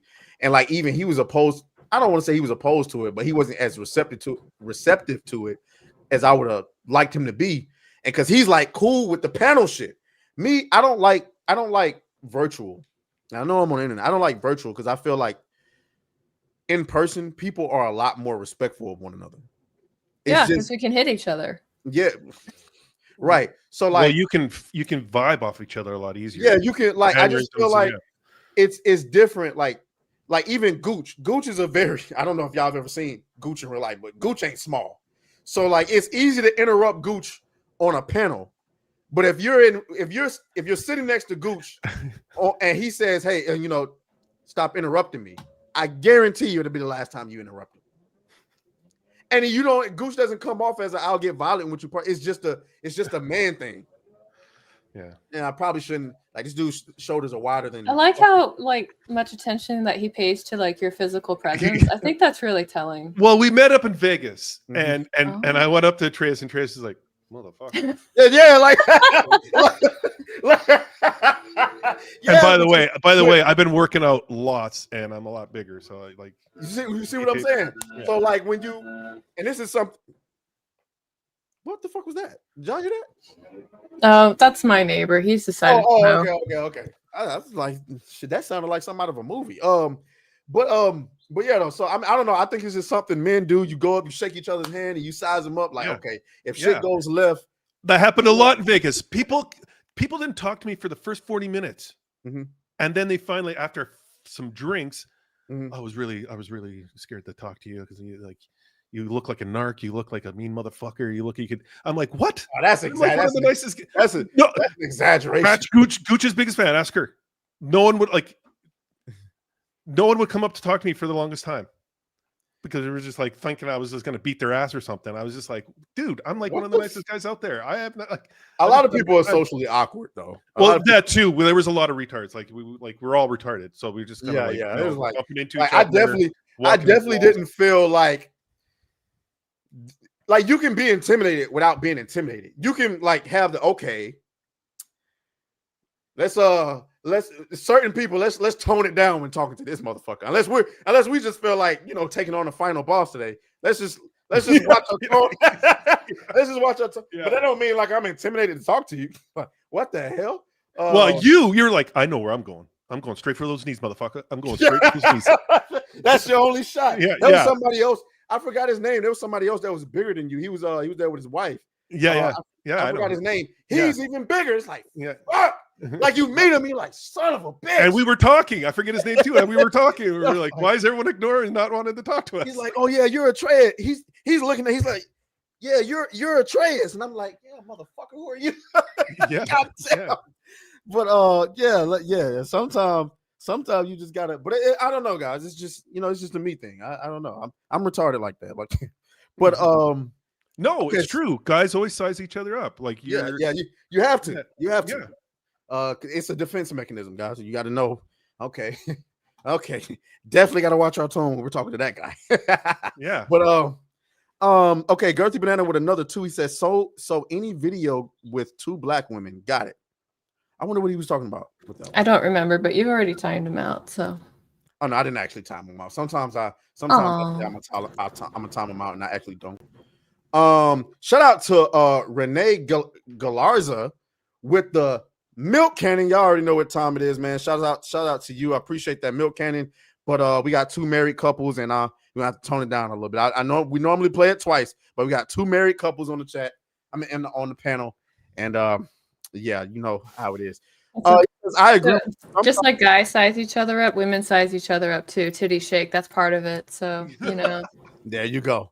I respect this woman who I don't know because of her titty shake. She's very impressive. Women size each other up in different ways. It's so weird. They be like, "Oh my God, you're so beautiful," and then they're in the back of their mind, I'm like, "I'll stab this bitch." Well, no, they're just like, are they actually wearing that? Like, why would they wear that? She picked those heels. Exactly. Renee says, I agree with you. Sometimes I can't watch Yellow Flash on Saturday. They interrupt each other so many times, which is why one of the people from the panel gave up on showing up on his show. It's Tom, who I'm talking about. I didn't know that. Well, no, Tom had a bad take on Superman. That's why he's not showing up. Oh, yeah.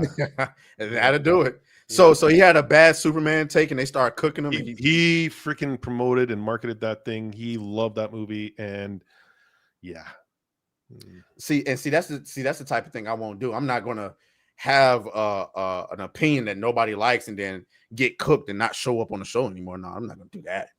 Yeah. And there's been plenty of times where my opinion got cooked on. I think I was getting cooked. I was getting cooked on Saturday Night Hypnosis and on New Blackstreet and on Smash JT stream for my take about video game expansions being able to compete for Game of the Year, because Elden Ring had got nominated for Game of the Year for its expansion, and everybody was saying hell no. Nah. And I was on Saturday Night Hypnosis saying, well, I think it should, and I was getting cooked. I was like, oh yeah, let me shut up. Because the chat was like, yeah, Atreus L. I was like, oh fuck, I'm getting cooked. Let me be quiet. But anyway, Frostfang says, I don't think the Duffer brothers were the ones with the idea to make Will gay. It was the Netflix board, lefties, former politicians, and Tumblr crowd. Yeah. That makes sense. I think that I mean, they went to Paramount because of the money, but I think there's a few things. A, they wanted to do movies. Netflix doesn't want to do theatrical releases, which now they're teaming up with AMC, but whatever. But I think there was a few things that they probably clashed at, because a lot of the people that they originally worked on with at Netflix left to go to Paramount, and now they're going to Paramount. So yeah, he's probably right with that statement. Pardon me? When you say they're going to Paramount, what do you mean?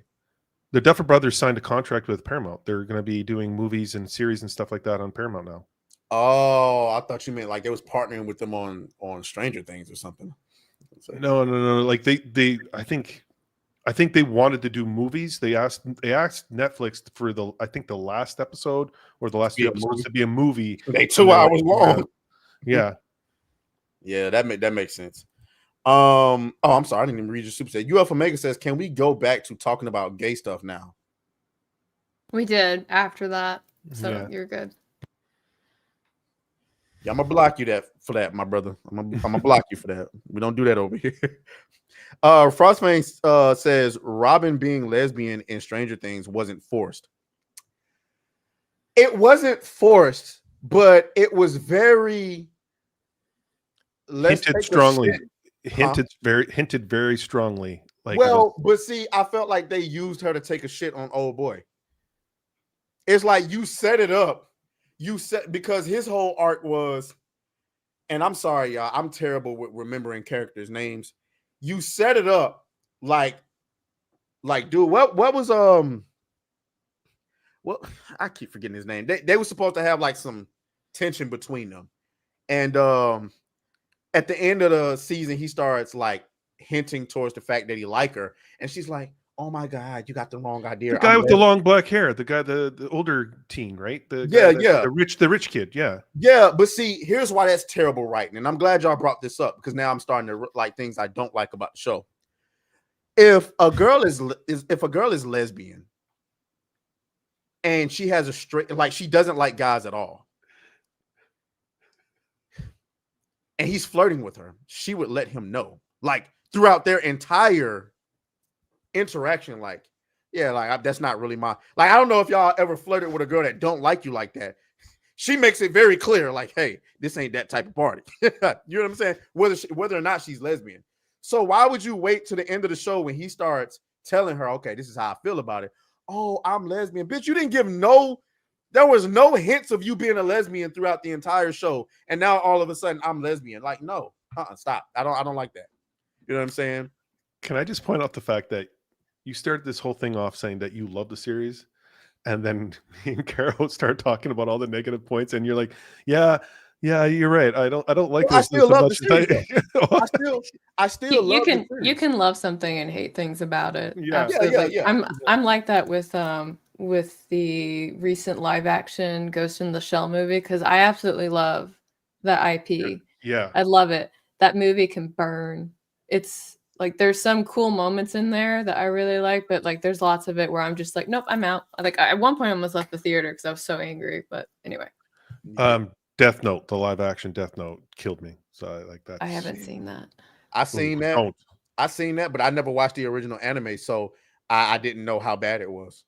Oh, watch the original. It's phenomenal. I might after I get finished with Demon Slayer. Sirloin says Leon, one of those people who think having no shame is a positive character trait. Damn, that's fucked up. Y'all dragging the white sniper like that, man. Come on now. All right, appreciate the super chats, man. We got to get into the next topic. So I hinted at earlier about when we were talking about Snoop Dogg bending the knee. I also hinted at a actress who was asked a very leading question, giving her the opportunity to bend the knee, and she, in a roundabout way, said, "Go fuck yourself." So is her name Keira Knightley or Keira Knightley? Keira Yeah. Knightley. So she was asked a very retarded question, has nothing to do with nothing, and I love her response to it. So we're just gonna play the clip and let y'all give y'all opinion on it. I saw you're voicing Professor Umbridge in the new Harry Potter audiobooks. I was wondering, are you aware that some fans are calling for a boycott, given J.K. Rowling's ongoing campaign against trans people? I was not aware of that. No, I'm very sorry. I think we're all living in a period of time right now. We're all going to have to figure out how to live together, aren't we? And we've all got very different opinions. So I hope that we can all find respect. That was the most respectful "go fuck yourself" response I've ever heard. Based. So I'll start with Carol. What was your reaction, if you've seen that at all? I have seen the clip, and I'm actually a fan of that actress. I find her to be very self-aware, and she's very particular about what kind of roles that she takes as well. Because at one point she was kind of doing more, but then she kind of wised up to the industry, and so she kind of was like a little bit more selective about what she wanted to do. She was in Pirates of the Caribbean. Then she was also in like recent Pride and Prejudice movie and all that stuff. So she's, I was not surprised by that response. And I know like some people in the industry are kind of dragging her for being like whatever phobicism. I don't know which one they're throwing at her, but like the fans are actually starting to talk louder over them, which I think is also something that people are trying to ignore right now. Gooch. Well, I just think it's ridiculous that they continually bring in politics into entertainment. Just talk about the freaking audio series. You don't need she's not there. She's not there to talk politics. She's not there to talk about any kind of social climate or anything like that. I think her response is based. I think it's perfect. I think we saw that from the girl that played Kamala Khan in Marvel. I forget her name. When they asked her about, that the Marvels and why it was bad and everything. And she goes, "Listen, I'm an actress. If you didn't like it, then go talk to the writers and the directors about that. I'm just doing my job," which I appreciated at the time.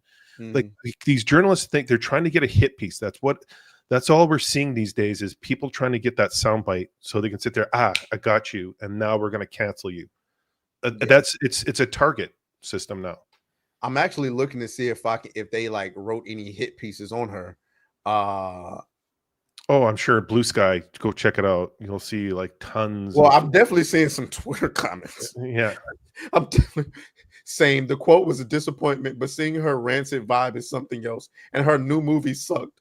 Everybody is so goddamn lame and disappointing these days. Oh wow, she can fuck off. She can. Wow, they want her dead. They said she can die. Girl could not give two fucks and she got paid. Shaking my head. Privileged white woman doesn't mind getting money from bigoted billionaire. Shocked. Hey man. Look at her name, Joanne KKK, scowling. The irony, man. Hey man. She's calling her a bigot, but her name's KKK. Listen. You don't hate the entertainment media. I used to think it was just gaming media, but something like, why would you even ask me a question like that?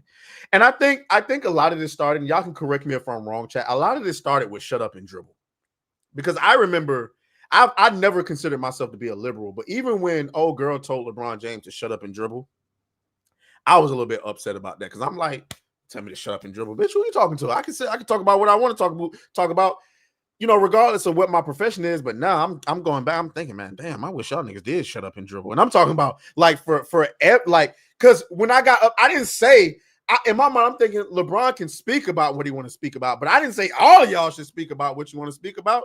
And now I'm like, in her situation, she's like, man, dude, all I did was I voiced some lines and I collected a check. Why are you asking me about this? The same way when they asked Brie Larson about Johnny Depp situation with I don't forgot the girl's name. Amber Heard. Amber Heard. And Brie Larson was like, the fuck you asking me this for? And that's how, I'm sorry, I hate to say it, but shut up and dribble or shut up and act. Like at this point, because y'all keep putting y'all foot in your mouth. And I'm actually, you know, I'm happy, you know, that's how she responded to that, because these questions are getting out of hand. You know what And the a lot best of y'all, response was ever? Like out of all the celebrities, like the best response when Michael Jordan got asked, like, oh what are yeah, your thoughts? You know, will Republicans buy shoes too? Yep. When it comes to Nike Air, like I like those kind of comments. It's just like, shut up and move on. Or Denzel Washington, I'm not here to talk. Like this was like 6 months ago when he asked about who you voting for, and he goes, I'm not here to talk politics. I'm here to talk about movie. If you want to talk the movie, we'll have a conversation, but I'm not talking politics. Plain and simple. It's these fucking journalists, like these guys trying to, or what's that guy that's like, is this the gayest movie you've ever seen? Is this the gayest role you've ever they been? fed right into it. They feed right into it. There was another. Oh, sorry, I'll let you finish. No, go ahead. I was gonna say there was a movie that Quentin Tarantino did, and he did a panel, and there was like this journalist who's also trying to do a hit piece about calling his movie like something, you know, all the trigger words, right? Yeah. And his response was my favorite, which was, "I reject your reality and I replace it with my own." I was like, that's a great line. I'm gonna use it all the time. Yeah. Yeah, because she was trying to project all this stuff that she saw in his film. And I'll be honest, like if you want something to be in a film, you're going to go and find it and make a big deal out of it. It doesn't matter if it's actually there or not. But that's why entertainment's subjective like that. So there you go. All right. So speaking of, we was talking about shut up and dribble a minute ago. You know somebody who really, really needs to just shut up and dribble? Fucking Angel Reese, man. This motherfucker's doing everything but getting better at basketball. What are we doing?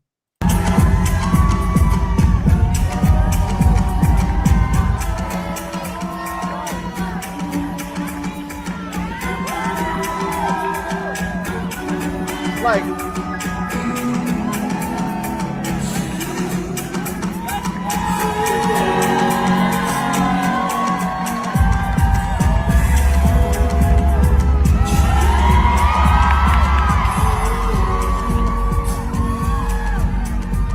now, first of all, from an unbiased,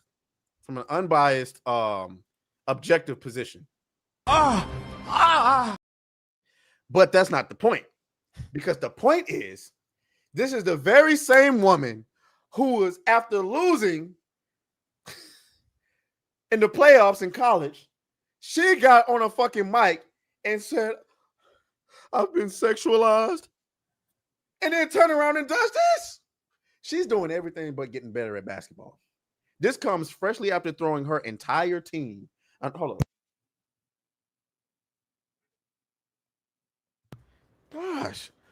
This comes after throwing her entire team under the bus. Hypnotic says, when did Sid from Ice Age get such a fatty? Hey, y'all can hit them Sid jokes. But if that's Sid, boy, I gotta be honest with y'all. I might be linking up with Sid soon. But no, seriously, like, listen.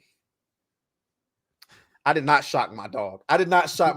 Hypnotic. Stop. Don't do that.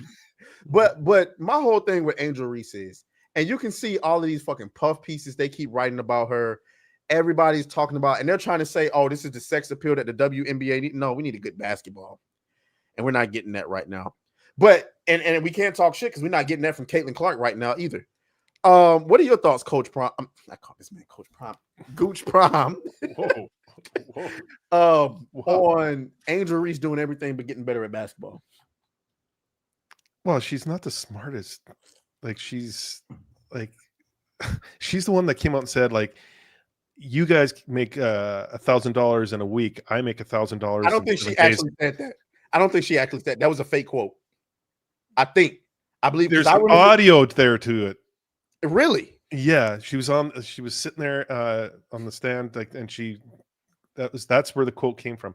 But anyways, there's been other stupid quotes from her as well. Like, she's not the brightest bulb in the bunch, and she's not the prettiest one either. It's like she's fallen out of the ugly tree and hit every fucking branch on the way down. So I don't know. You think she's pretty? I think she's cute. Pretty might be a little bit. I was too busy looking at her butt to see her face. I'm sorry. Well, I mean, I can bring up because I don't know if you're familiar with Angel Reese, Carol, but This Hypno's is right. a She looks sport like ball thing, right? Sport Yeah. ball. Okay. No, I am not familiar. Hold on, I'm about to bring up a picture. I'm ready. I'm ready to learn. Let's go. She looks like Steve Buscemi. She looks like Steve Buscemi from The Wedding Singer with makeup. Well, this is her now. Her eyes, like, are definitely far fucking apart. She looks like a goldfish, man. She looks like she should be swimming in a tank somewhere. There is some distance between the eyes. I think calling her pretty is a strong word. I think you can call her pretty when she cleans up, but when she cleans up and she gets her makeup done and her hair done and stuff, but like, see, like most people, they see that. In the romance novel, they would describe her as striking. Yeah, I mean, I think a lot of people like that's why, like when people when people say pretty, I'm like, okay, y'all pushing it. But see, when people say pretty, they're looking at stuff like the stuff that's edited and cleaned up. Yeah, like, come on, dude. Like, someone took a frying pan to her face. Like, she's not pretty at all. Like, I do think that's an exaggerate. Like I'm all for saying, like, tempering expectation. Like, come on, like, calling her pretty is ridiculous. But I think when people try to say that she's ugly, I think that's a little bit disingenuous. Because I know ugly. Leslie Jones is fucking ugly. Y'all have seen Leslie Jones? Well, that's a dude. I'm about to. Let's go. That's a dude. That's a dude. That's a dude. This is ugly, ladies and gentlemen. Come on. We don't even have to what's the chick name that plays I don't forgot her damn name. She plays in Wicked, the bald black chick. Cynthia Erivo. That's ugly. Cynthia. Damn, I'm terrible with names. Erivo. Cynthia Erivo. This is ugly, ladies and gentlemen. Like, what the fuck? This is ugly. So I'm not going as far as to say that Angel Reese is ugly, but she's damn sure is not as pretty as people try to make. To be on a fucking Victoria's Secret runway model is insane. Now, she is tall. She reaches that, and she do got some ass on her. But I mean, come on, we dragging it. The point, but the overall point of it is, this is supposed to be a WNBA star, and you guys are demanding all of this respect for the. Oh, y'all ain't even looking at what I'm looking at. I'm sorry. You're demanding all of this respect, but you on runway models. This is not. Here's what I fear for you, Angel Reese. When it's all said and done, Caitlin Clark will be known as probably one of, if not the best WNBA star of all time when her career is finished. I'm surprised no one threw a green dildo onto the walkway.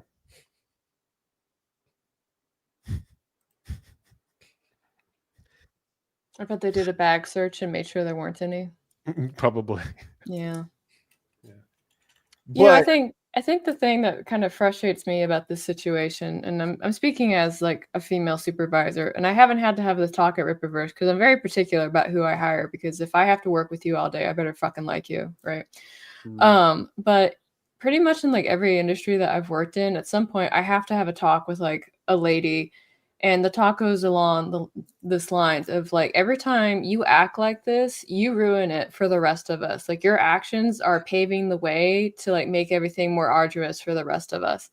It started when I was in the military, and there was this girl that basically did a fake, I think I have to say grape, right? She did a fake grape accusation against a couple of guys.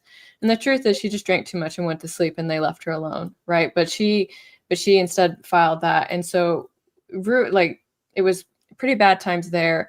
And then there was another time when I was a teacher, and there was like this one female harpy that was just, basically was going after people about how they dress, but then like she had an OnlyFans and stuff like that. So it's the hypocrisy of all of it. And I think that's also what's ringing true to this, where from what you're telling me, Atreus, she claimed being sexualized by her team, but then goes off to do sexualized things. Well, so basically after she got popular, the way Angel Reese got popular is that she played for LSU, in the championship against Iowa versus Caitlin Clark. And Caitlin Clark had been hyped up as like this really great player. And then they came in and they lost to Angel Reese and LSU. And what Angel Reese did was she kind of taunted her. She did this in Caitlin Clark's face. And, you know, we're not going to ignore the obvious implications. Most of the time, the best players in the NBA and the NFL are normally black players. So Caitlin Clark is this white girl from small town that comes, she goes to Iowa and she's dominating the league. She has a lot of fans. And so Angel Reese did that and instantly became the villain. And she played into it. You know what I'm saying? You know, I liked Angel Reese until she became a pro. I felt like, you know, hey, I like the hero villain. If I would play into it as well. But when she got on that mic, because the following year after she won that championship and they lost to, I think it was either South Carolina or USC, they lost to one of them schools. And she had the audacity to get up on the fucking mic and, you know, crying because they lost, talking about I've been sexualized, I've been made the villain. And it's like, bro, you're on IG with your ass out. Like, what's going on? And my whole thing is, when it's all said and done, she's not going to be known as one of the best WNBA players of all time. She's going to be known as that IG hoe who just happened to play basketball. And that's my problem with her. And one of the more popular things that went viral as far as commentary goes is when Charleston White said what he said about her. And I hope that this is the right clip. I'm gonna play this really quick because, bro, this nigga's comments was going crazy. That's that conversation because I think it's stupid. But Soon is a better player. I think Angel Reese want to sell pussy. Yeah, I think Angel Reese really don't want to play basketball. I think she want to sell pussy. Nah, she's trying to look, Chuck. She come out too sexual. Dub, nah, I ain't gonna let you do that one. You ready? She's trying to. I'm trying to have. You trying to make it make sense? But Okay, you I'm sorry. No, that's your take. Hey, now B.A. don't never defend the WNBA, so for him to do this, I love this. I think she's just trying to make sure she don't look like a dude. Like she's trying to keep it like She's trying to brand outside of basketball. Yeah, like I'm a woman. I like men. She tapping into that whole side. She tapping into that whole side of it.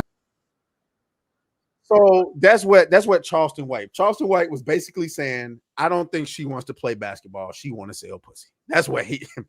That's what Charleston White is saying. And I mean, it's hard to argue with her. Y'all know, Carol and Goose, y'all don't know about this, but y'all know we talked about on Monday. Saweetie recently got exposed for being an international escort. And a lot of these girls are putting this pressure on themselves to live this luxurious lifestyle. We know Angel Reese ain't getting paid nothing but $50,000 a year in the WNBA. And she's putting this pressure on herself to make it look like she's living like a Instagram model. How long before one of them, I'm just saying, how long before one of them guys over in Dubai call her to Dubai and started handing out doodoo packs? That's what I'm saying. Everybody's got a price, right? Oh, Yeah. They don't even know what I'm talking about, do they? No. No. This is a sport ball thing. Like, I'm learning a lot from you today. Chat, they don't even know what I'm talking about. What it comes down to is like the athletes these days, and we're seeing a lot of it. And social media has made a lot of these people play victim.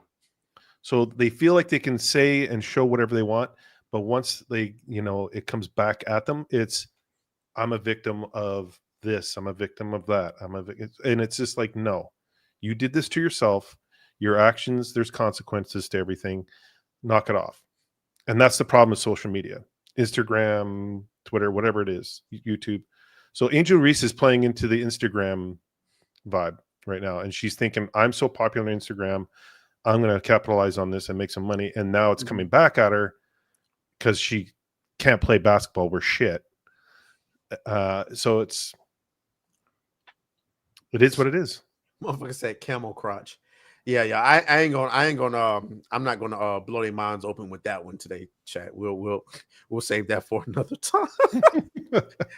Yeah. Doodoo packs is right. Definitely don't want to. Let me just tell you that. Let me tell y'all something. If you see a picture of your girl in Dubai on Instagram and she by herself, run. Mm-hmm. Run. All right, let me get into make sure we ain't got no super chats before I move on.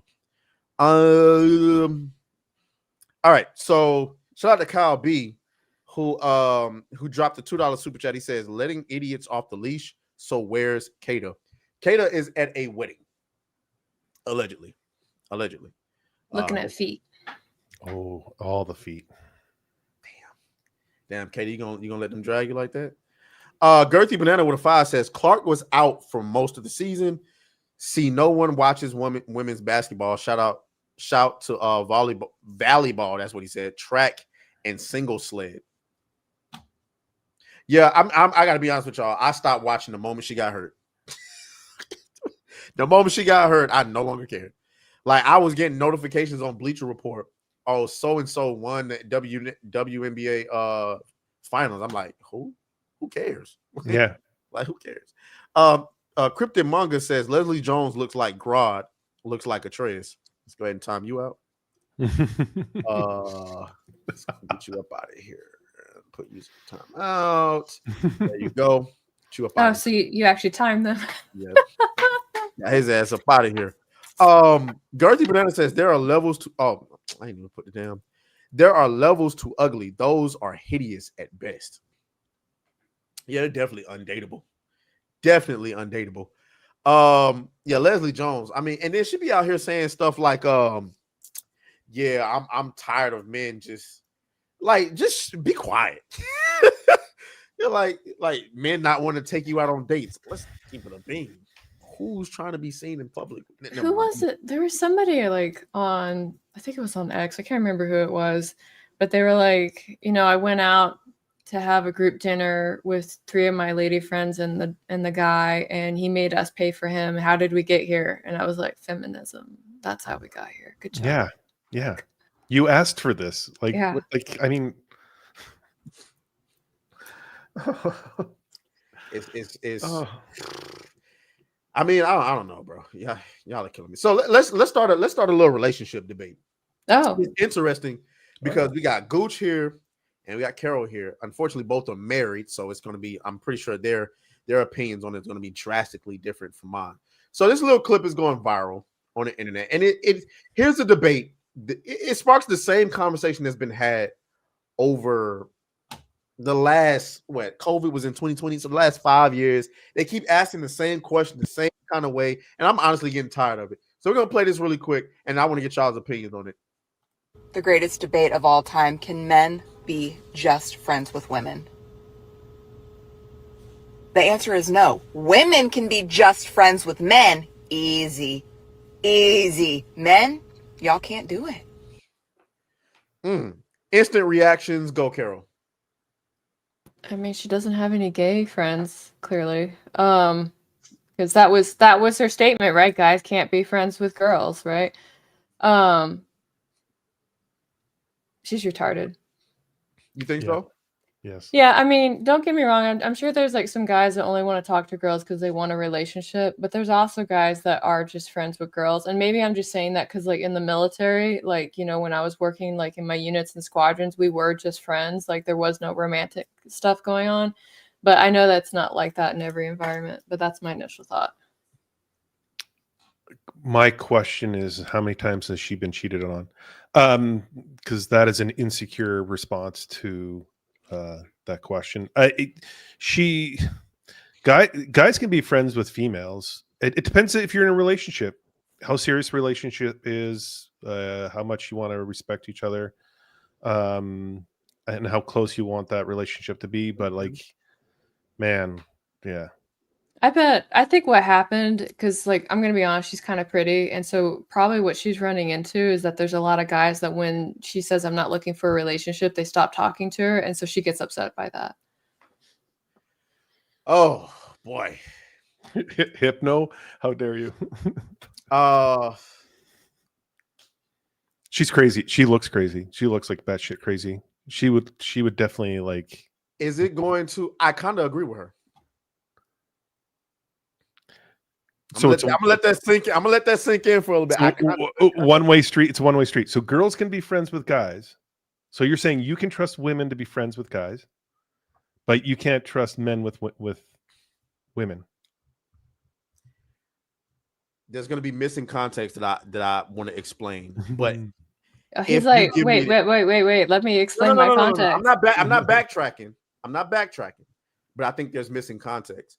First of all, what the thing that irritates me about people in relationships these days, and I'm talking about not just romantic relationships, is that people use the word friend so frivolously these days. And for me, the key word in the definition of what it means to be friends is mutual. And that's what any part, especially like that's what any, it doesn't matter if it's same gender, opposite gender, whatever. Mutual. The reason why me and Gooch can be friends is because we have mutual. This is gonna sound gay, but it's pause, nigga, pause. But it's mutual respect, mutual desire, mutual morals and values. And when I say desire, I mean like desire to be around said person. You know what I'm saying? Like there's never a that I'm aware of. There's never a time where it's like, oh, I don't want to be around Gooch or Gooch might say, oh, I don't want to be around the Trays. It's like the desire to want to be around a person or communicate with a person.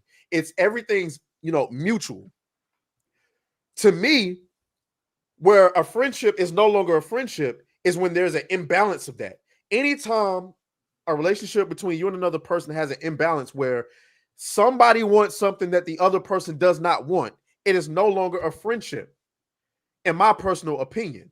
I don't want to present any of this as fact. So when it comes to men, what I know about most men, what is the context of that friendship that you have with that female? Am I friends with you because you're dating my homeboy? Then obviously I respect my homeboy. I would never go there with you. But then I don't consider us friends. And we're kind of like exactly in-laws, right? I don't consider you a friend. Do we hang out? Yeah, when I'm with him. But like I once had, there was a chick that was dating my old best friend, and they were going through it. And she texted me and was like, hey, can I call you? And I said, no, you cannot. No. She called me and asked me for some advice. And then she asked me, could she come through to talk to me about it? And I said, absolutely the fuck not. You can't. Because I don't even want to throw that energy out there. You called me and asked me for advice, which was fine. But we're not friends to where you can come hang out and talk to me about my best friend. That's not happening. I don't know what her intentions are. There was no need to know because we wasn't even going to let it get there. But I do feel like with most men, if there's no context to that friendship, they have ulterior motives. You're attracted to her in some sort of way, in my personal opinion, and she's not attracted to you in that same way, and therefore there's an imbalance. It's not really a friendship, in my personal opinion. And maybe Gooch disagrees with that. Maybe Carol disagrees with me with that. You have something there. I'll let Carol talk first because I know she wanted to say something. Oh no, I mean it's fair. I guess one of the interesting things is like when we talk about the word friend, I always have this conversation with folks being like, I don't really know what like friendship actually looks like for you. I know what it looks like for me, and I'm pretty sure it's not the same. Right. And there's been a couple of times where I thought like I was somebody's best friend, but then they're like, oh, this is my best friend from blah, blah, blah. I was like, oh, okay, cool. I thought that you and I had a thing, but I guess we don't. Right. So I think in the way that you're explaining it, Atreus, that does make sense. But I also think that it's possible for there to be some kind of like friendship between like that. And maybe it's because I've been married for like 20 plus years or something, and I'm friends with like lots of different people. Well, friends, but friends know people, stuff like that. So it's when people come and they talk to me and they already know that I'm married, like I guess I've already got like that automatic filter system in because of the ring, right? Yep. Right. So that's why I'm not experiencing it the same way that you do. Right. Yeah, right. That's the big like I can have a female friend, right? But I'm going to keep that distance because of the respect for my relationship. So I'm not gonna. But there's a difference. Like men, we get stupid in our heads when like say a female will come up who's supposedly our friend will come up and touch us like just like a friendly touch or give us a hug. Guys will take that and like, oh, she really likes me. She's touching, and that's our thought process. Where females, they're just more like they're kind of like that nurturing, like just being friendly. They want to hug and just like that's it, right? But the other side, if you give females actual attention, that's when they get attracted, and even though it's innocent on the male part, right? So there's two things going on there, like physical and emotional and mental, right? So it all depends on where you keep that balance and how you keep it, like you keep a distance from each other. So I think you can have a friendship with a female, or a female can have a friendship with a male, and be successful with that. But if you like don't have that distance, and you're like, one is expecting more out of the other, then yeah, it's not going to work. Right. Especially, go ahead. No, I was going to say, and see, the reason why I believe that a woman can be friends with a man and not vice versa is because that relationship is so one-sided. So, like, for example, if a woman looks at you, there's like certain gender expectations, right? Even if you're just friends with a male, if you're a woman and you're just friends with a guy and you go out and your life is in danger, that man is still expected to protect you. Like, regardless of whether or not you like him or he likes you, there's still social ramifications for a man that does not do a man's job in certain situations. So for a woman, if you're friends with a guy, you don't really care. I'm not gonna say you don't really care. You don't really know whether or not he has ulterior, or whether or not he's attracted to you, or he got like certain feelings for you, or whatever the case may be. All you know is y'all just friends. Whole time, you get advice from him. You get like a sort of like a brotherly bond with him, where he gives you advice about how men think, or when y'all go out to the club or just hang out, he pays for drinks. He opens the door for you. He drives. You basically got a boyfriend, but he's not your boyfriend. You don't owe him shit. And of course, women are like, I'll take that all day long, but I don't have no feelings for him. This is just a man being a man. Whole time that boy is seething inside, because secretly he kind of likes you. You don't know it, or you may know it and don't care, but y'all are just friends. And the woman's not wrong, because what she signed up for was a friendship. Just because you started, and I always say this to like guys and women, a lot of people get mad because they felt like they invested into a relationship and it didn't invest back into them. And I say, well, that's your fault for giving out so many extended free trials. You're supposed to give out a 7-day free trial. You gave out a 30-day free trial, a 60-day free trial. And then when it got time for them to pay for the service, they was like, oh no, I'm good. And now you're upset. You know what I'm saying? Yeah. I once had a friend, a female friend, who I thought we had something going on. She tried me one night. She hit me up on New Year's and was like, yeah, you want to go out to the club? I'm like, yeah, cool, we can do that. Yeah, we got a section. Then she asked me, to come pick her up. Now she lived like 45 minutes away from Atlanta. So I was like, I suppose. Come to find out, it cost like $50 to get in. I was a young broke boy during the time. So $50 was a lot of money. I'm like, $50 to get into the club that night? So I called her. I was like, because she was trying to make it seem like we got a section and I'm getting in free. I was like, you sure we getting in free? And she goes, well, I don't know. You know how guys are about letting dudes in their section. I'm like, well, wait a minute. You started out by saying we get in a section. Y'all got a section and I'm getting in for free. Now you don't know. And what do you mean a guy's section? Like who is this? I don't know these people.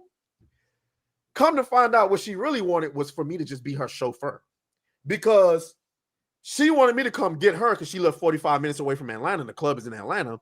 And the next day she's on Snapchat in the bed with another dude. This is what I'm talking about.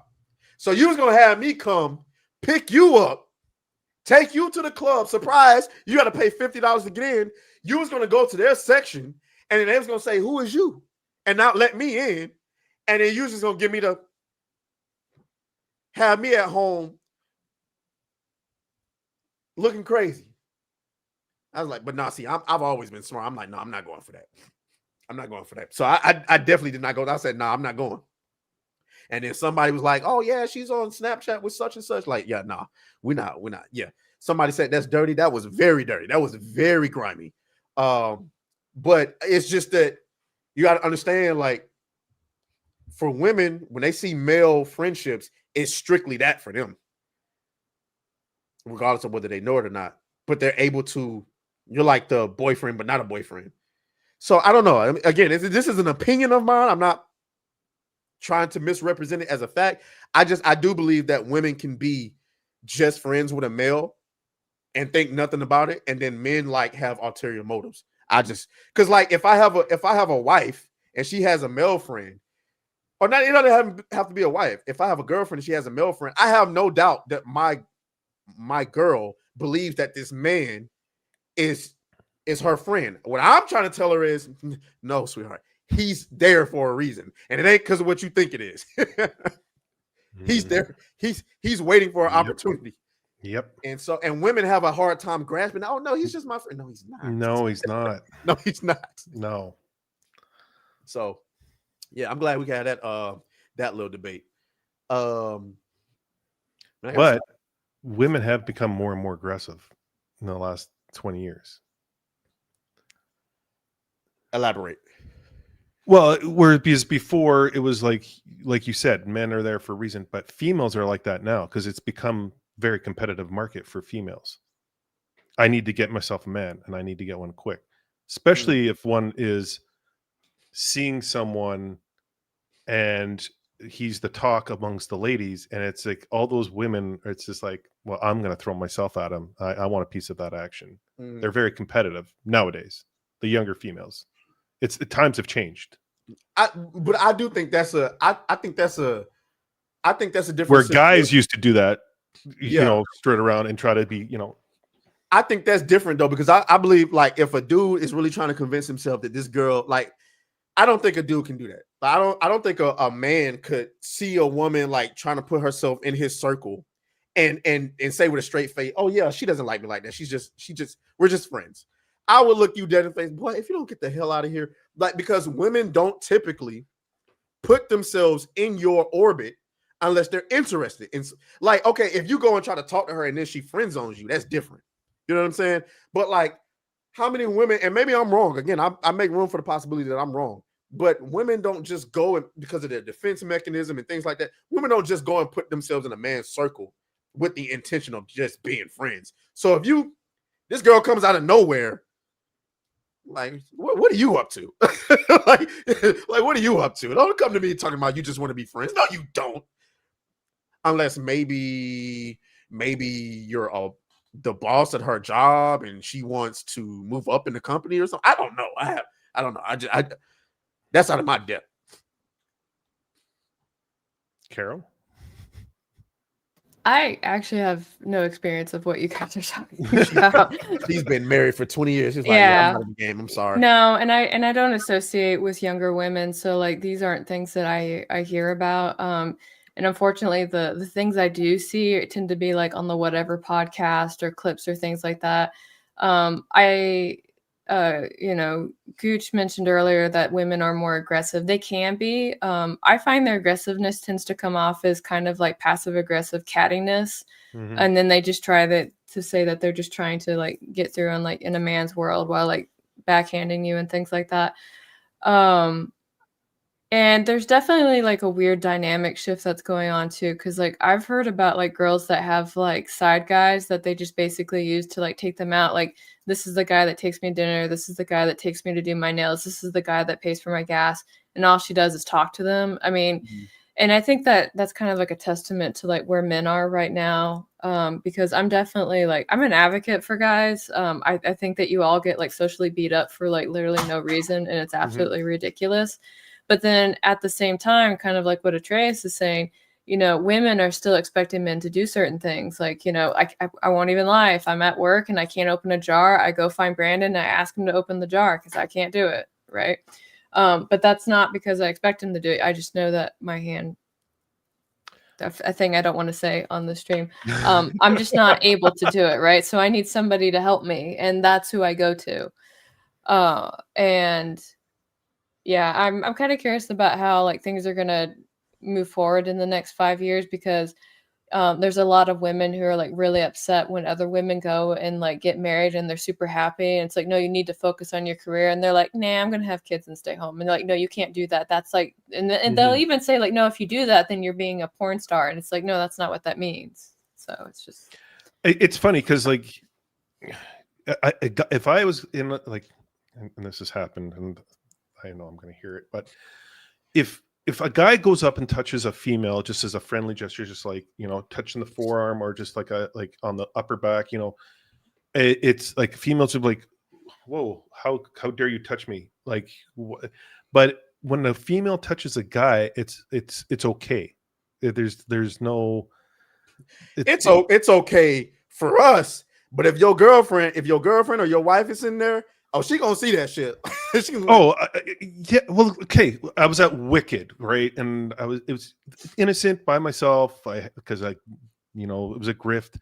I went to Wicked, and the older ladies were there, and they all sat beside me, and they were like touching my leg, touching my and I'm like, women, like, okay, like that's enough. All right, okay, I get it. You want me to buy shit? Please stop touching me. Yeah. Yeah. As like, it was uncomfortable, but if it was the other way around, there would be huge issues, right? Yeah. So like that's the issue right now is like women can get away with a lot more nowadays, and because the roles are reversed, whereas like that's where like feminism kind of started, is like the men were touching the shoulders or being sexually harassing in the office, and a lot of that, which is warranted. You're not supposed to be doing that. You shouldn't be touching anybody, to be honest. But now it's the other way around, where women are very aggressive, and men are supposed to, especially as a bigger guy like me, it's just like, oh, suck it up. You're not like, it's just like, I can't say anything because I'm a bigger guy. It's so tough to navigate, because I mean, a lot of people just communicate with body language. I know body language is huge. Yeah. I know when I go out nowadays, and guys, I'm in a big city in Atlanta. I gotta be honest with y'all, like, Me Too's ain't happening out here. I'm sorry. Me Too's are not happening out here. Like somebody can get if you're getting Me Too'd out here, it's because you're being accused of like taking something. Like you ain't nobody out here reporting you for touching them the wrong way. But I don't know. It's just tough. But what I can say is that be careful with being friends out here, because these quote unquote friends are turning into whole love triangles. Be careful with all of that. Any final thoughts before we move on? No, that was riveting. Thank you. I'm sorry. I was trying to say stuff without saying stuff. But anyway, let me go ahead and get into these lingering super chats really quick, and then we're gonna get to one more topic, and then we're gonna wrap this thing up. Oh my. Phrasing. Jesus fucking Christ. Jesus Christ. Y'all are worse than us. Sirloin says, women don't know what they want. Don't believe me? Ask your girl what she wants to eat for dinner tonight and wait. Carol, what you want to eat for dinner tonight? I had fish and fries. Oh, see, she already ate. She knew what she wanted. She ate. How long did it take you to figure out what you wanted to eat? I think 5 minutes after my husband asked me, I was like, I feel like fish today, and he's like, good, I do too. And so we had fish. There you go. But she's married, so I don't know how much that can. No, because you said ask your girl, so I don't know. I don't have a girl, so I guess that doesn't apply to me. I'm sorry. There you go. Shout out to Renee Galarza. He says, I disagree. Women can't be friends with men. I notice women have ulterior motives. It's the mental aspect. You know what? Now that you bring that up, I think that is a good point. I think your female friend, if you have one, I think she can get used to certain aspects with you, and then if you get a girlfriend, she starts getting jealous. Not because she's attracted to you, but because it's like, well, you used to call me at a certain time, and this is when you're young, when you got time to do this shit. If you 30 and up, there's no way y'all should be on the phone with each other all the time anyway. But I know what you're talking about. I know what you're referring to. I actually agree with that. Oh, come on. Like, say it for what it is. If a woman's really happy in a relationship with her boyfriend, really, really happy, other women are like, what's he bringing? I want some of that. If they're single, but see, this is in the reverse. I'm talking about in the reverse, where you have a female friend and she's used to you moving a certain kind of way. She's used to being able to call you whenever she wants to for advice. She's used to being able to count on you to be the chauffeur when y'all go out.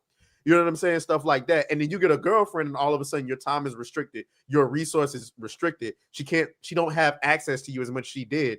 And they can get jealous and they can start doing shit, little petty stuff to fuck up your relationship. Now, in my opinion, if your female friend doesn't do that, she really didn't like your ass. Like she didn't like you at all. Yeah, it's funny that you say that because I am not Mormon, but I lived in Arizona, which is like second Mormon capital, next to Utah. And one of the things that I used to hear from the ladies that were Mormon is that they would get really upset because when their friends got married, their friend would disappear and would not talk or spend any time with them or anything. And they'd be like, why won't my friend come and, hang out with me on Friday? I was like, well, it's probably because she's getting laid right now. Yeah. Yep. There it is. Thank you for that, Renee. That's why, because I'm clicking the wrong thing. Shout out to BS Warren who says, nah, I ain't there for all that. Feet, or I'm sending her back to matchmaking.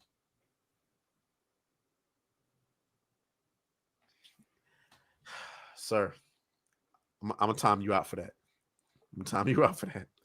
BS Warren says, also, hi, Carol. Demon Carol, love is like a fart. If you have to force it, then it's probably shit.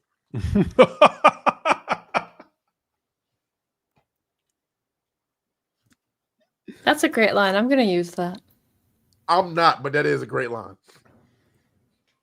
Renee also says, I know how women are. I stay in South Fulton, North. Oh, yeah. You live in Atlanta? Shout out to you. Yeah. You definitely know. But, you got to understand South Fulton, that's a certain brand of woman.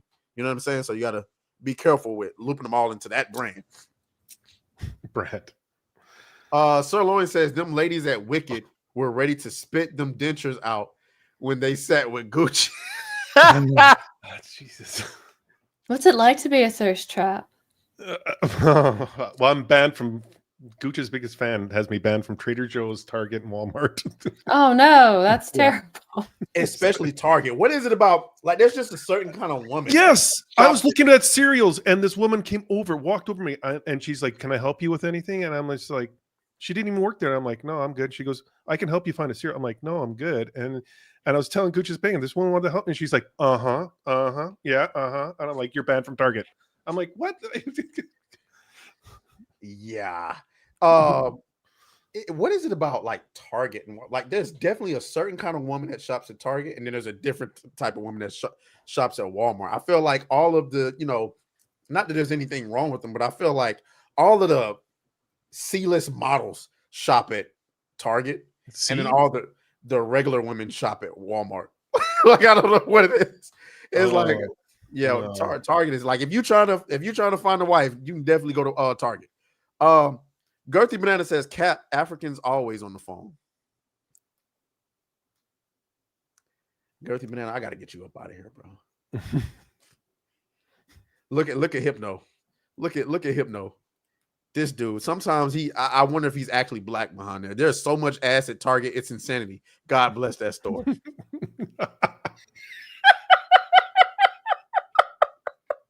He's not wrong. He's not wrong. I'm sorry. I don't know what it is about Target, but Target need to I don't know. Let me I'm not gonna say that. I'm gonna behave. All right. Before we get up out of here, I got one more topic that I wanted to get into. Okay. And I'm gonna loop into.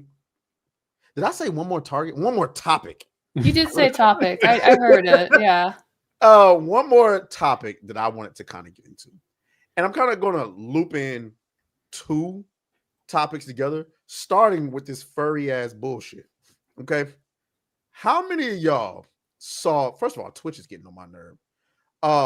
Twitch had on their front page this weirdo ass shit. A diaper furry was listed on the front page of Twitch. Now, I don't know, Carol, I don't know how familiar you are with what furries are. I unfortunately am very familiar as a lady on the internet. So this, I don't even know what to say about this. Like, how as an adult do you even come to the mental conclusion that I'm going to portray myself as an animal, a little baby animal in a diaper on the internet? And I can only assume that by this, you are trying to market yourself towards children. But we also know with the furry stuff has some sexual implications on it. So this person, Tiger or whatever the hell, gets banned on Twitter. I mean, not on Twitter. Well, no, on Twitter and Twitch, but only for a day. Now, knowing what you know, everything about Twitch, Gooch, what is your immediate reaction to this? Like, what would you do if you came in and you saw your kids watching this? There'd be hell to pay. This is grooming, gooning bullshit. Like, this is, no. Just hell no. Yeah, I mean, this is. I'm gonna let Carol go before I start bugging out. No, this is referred to as cub play, which even I'm furry. I'm sorry. It's called cub play. Gross. I know. See, you were like, how much do you know? I know. Okay, I don't want to know this shit, but I know it. But yeah, no, so first off, let me explain to you about why I actually know about this. So many years ago, as in 2 years ago, Kara got canceled, right, from her company because of a furry. And the situation was so strange that I was like, I have to investigate this. Why does one furry who complains about Kara talking about keeping people out of the bathroom get her fired, right? And so as I learned about this person, I learned that they were a furry. So then there were terms that I had to figure out. So I learned the terms about furries, and then I learned about the cub play. And I found out that cub play within the furry community is actually something that other furries don't like. When they find out that you're into cub play, they kick you out, right?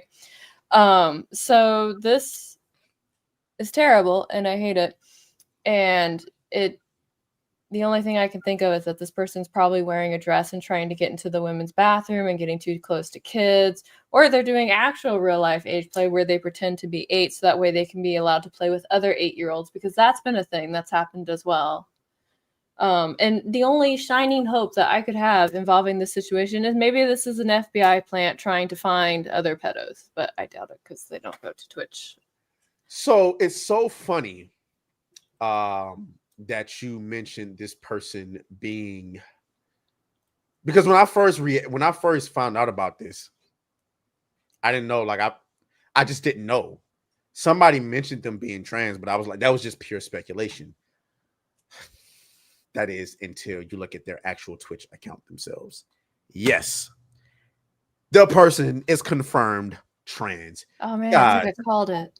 Guys, you just God damn it! You can't make this shit up. So this person's just a predator. They're just a predator. That's what basically, they are. Yeah. You cannot make this shit up. Now, every time we say it, we just get called bigots and transphobes. But Nick, why is it now? That's not to say that there aren't like regular men out here that's into this stuff. And let's not forget about the uptick in female teachers sleeping with their students. We're not gonna forget about that. But when it comes to these weirdos that are hiding, it's always them. I'm sorry. I'm not trying to perpetuate a narrative against you, but then I'm trying to perpetuate a narrative against you. This is just weird. Why is it always you? And so it's no surprise to me. Where is it? Let me see if I can find it. It's no surprise to me that there's a viral graph going around, right? Is that, wait, I'm sorry. Can you zoom in? I want to see that profile real quick. Can I do what now? Can you zoom in back in? I want to look at that. Yeah. That picture real quick.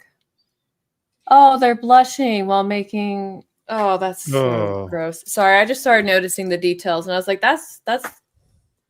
Ugh.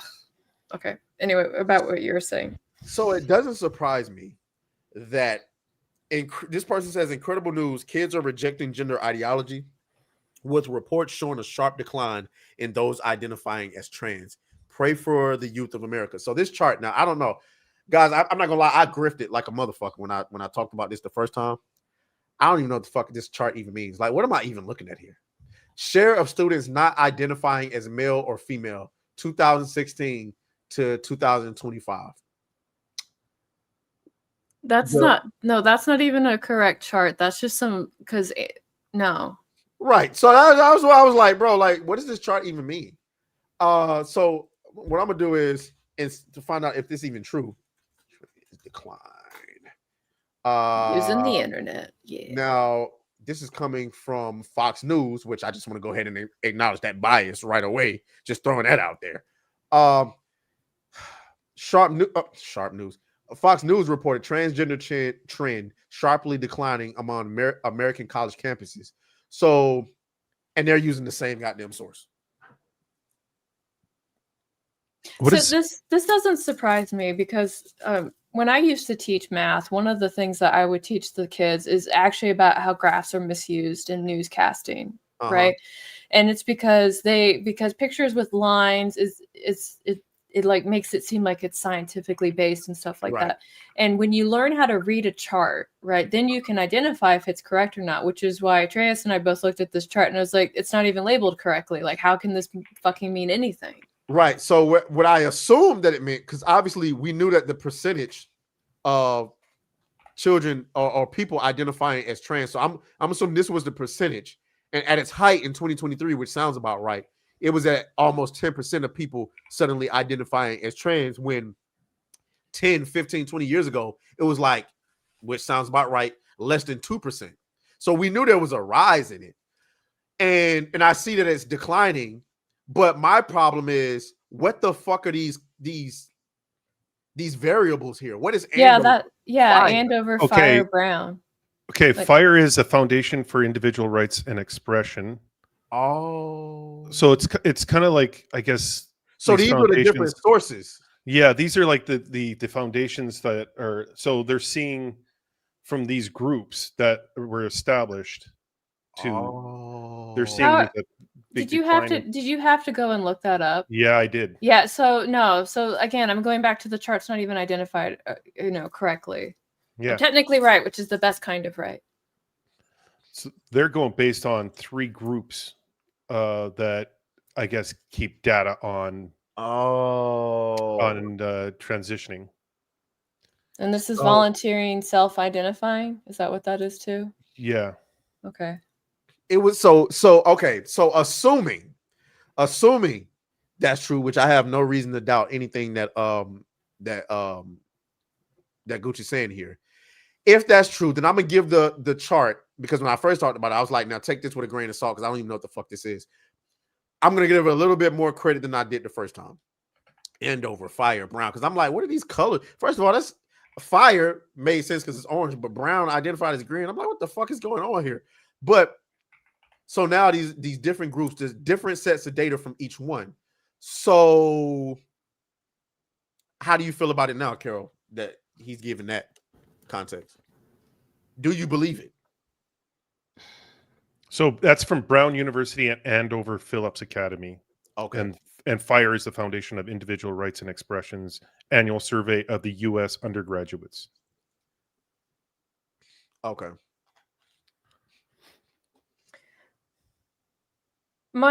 So my first thought is like this whole swapping, because that's the nicest way I'm going to say it. This whole gender swapping thing that people have been doing, it's just been a social fad, right? Mm-hmm. Because when I was teaching, I hate saying sentences like that, but when I was teaching, I definitely had some swappers in my class, and I never knew what to call them, so I called them by their name, right? Mm-hmm.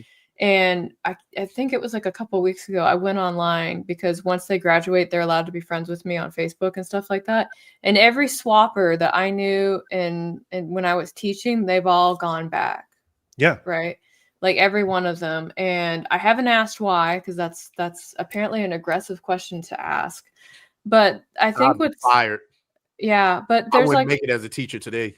Well, I mean, I won't either, which is why I don't do it right now. But there's just like it's a lie that's being sold to like these kids because they're vulnerable, that if you just go and do this, It's going to fix a lot of your problems, which is a really terrible thing to tell a teenager while they're going through puberty because they already don't like their body. So you sell them this lie and they'll think it will fix everything, right? And then depending on how far they go, you know, girls have their chest removed, they go on hormone blockers, they get a man voice, and then by the time they change their mind, it's too late. They have like features that can no longer be changed, even if they try to. And like, you know, help the boys, you know, if they do that. And the one thing I will say, and I'm glad more people are talking about, is like every time I ran into a male to female swapper, they really just did it for attention and shock value. There was nothing authentic about it. Or you had the sport retards. And I think what's happening is because it used to be before the internet, when you did something stupid in town or in your neighborhood, people told you that you were stupid, right? And to stop. And so what's happening is like this social pushback is starting to like really like gain momentum. And now all these people who are kind of like, oh man, you know, this thing that I used to do, like it's not working for me. I mean, look at women with septum rings right now. Like I can't wait for that fad to go away because it's I don't think that ugly. one's going away. It needs to go away. It's ugly. The reason why I don't think that one's going away is because for me, that's less about something social. That's less than a fad to me and more of a phase of these are women that are trying to portray themselves as rebellious against whatever social norms. And so it's like, to me, it's like the adult version of the teenage rebellion state. It's like, that's a trend too, though. What, teenagers being rebellious? No, the ring, the septum ring. I mean, but like, it's no different than the tattoos. Everyone got everyone got tattoos. It was the fad. Yeah, but I'm saying, so, when I say it's not going away, I mean like the women who are wearing it now are not going to be wearing it in 10 years, but there'll be a new generation of women who's going to be wearing it. Here, going back to the transitioning stuff, if you really want to dive deep into this, and this is what they don't tell you, because we know why it's happening, because the pharmaceutical companies are making a freaking killing off of it.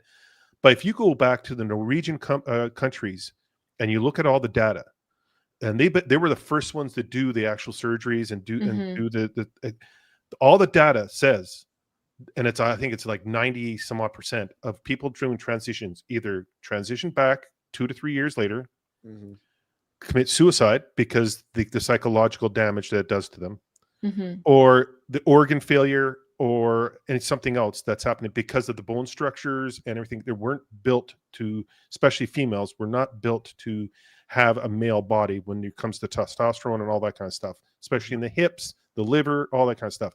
So the Norwegian countries have kind of eliminated surgeries and all that, and they've like trying to get away from it. Then you go to the UK. Last year or 2 years ago, UK closed down all of its hospitals doing the transition surgeries. So now the next step is the puberty blockers, which is still up for debate in the UK. But the US right now, because we're like, I think, say like 5-10 years behind when it comes to that, that's going to come around and the data is going to come out. I worked with at-risk youth that a lot of the females wanted to become men.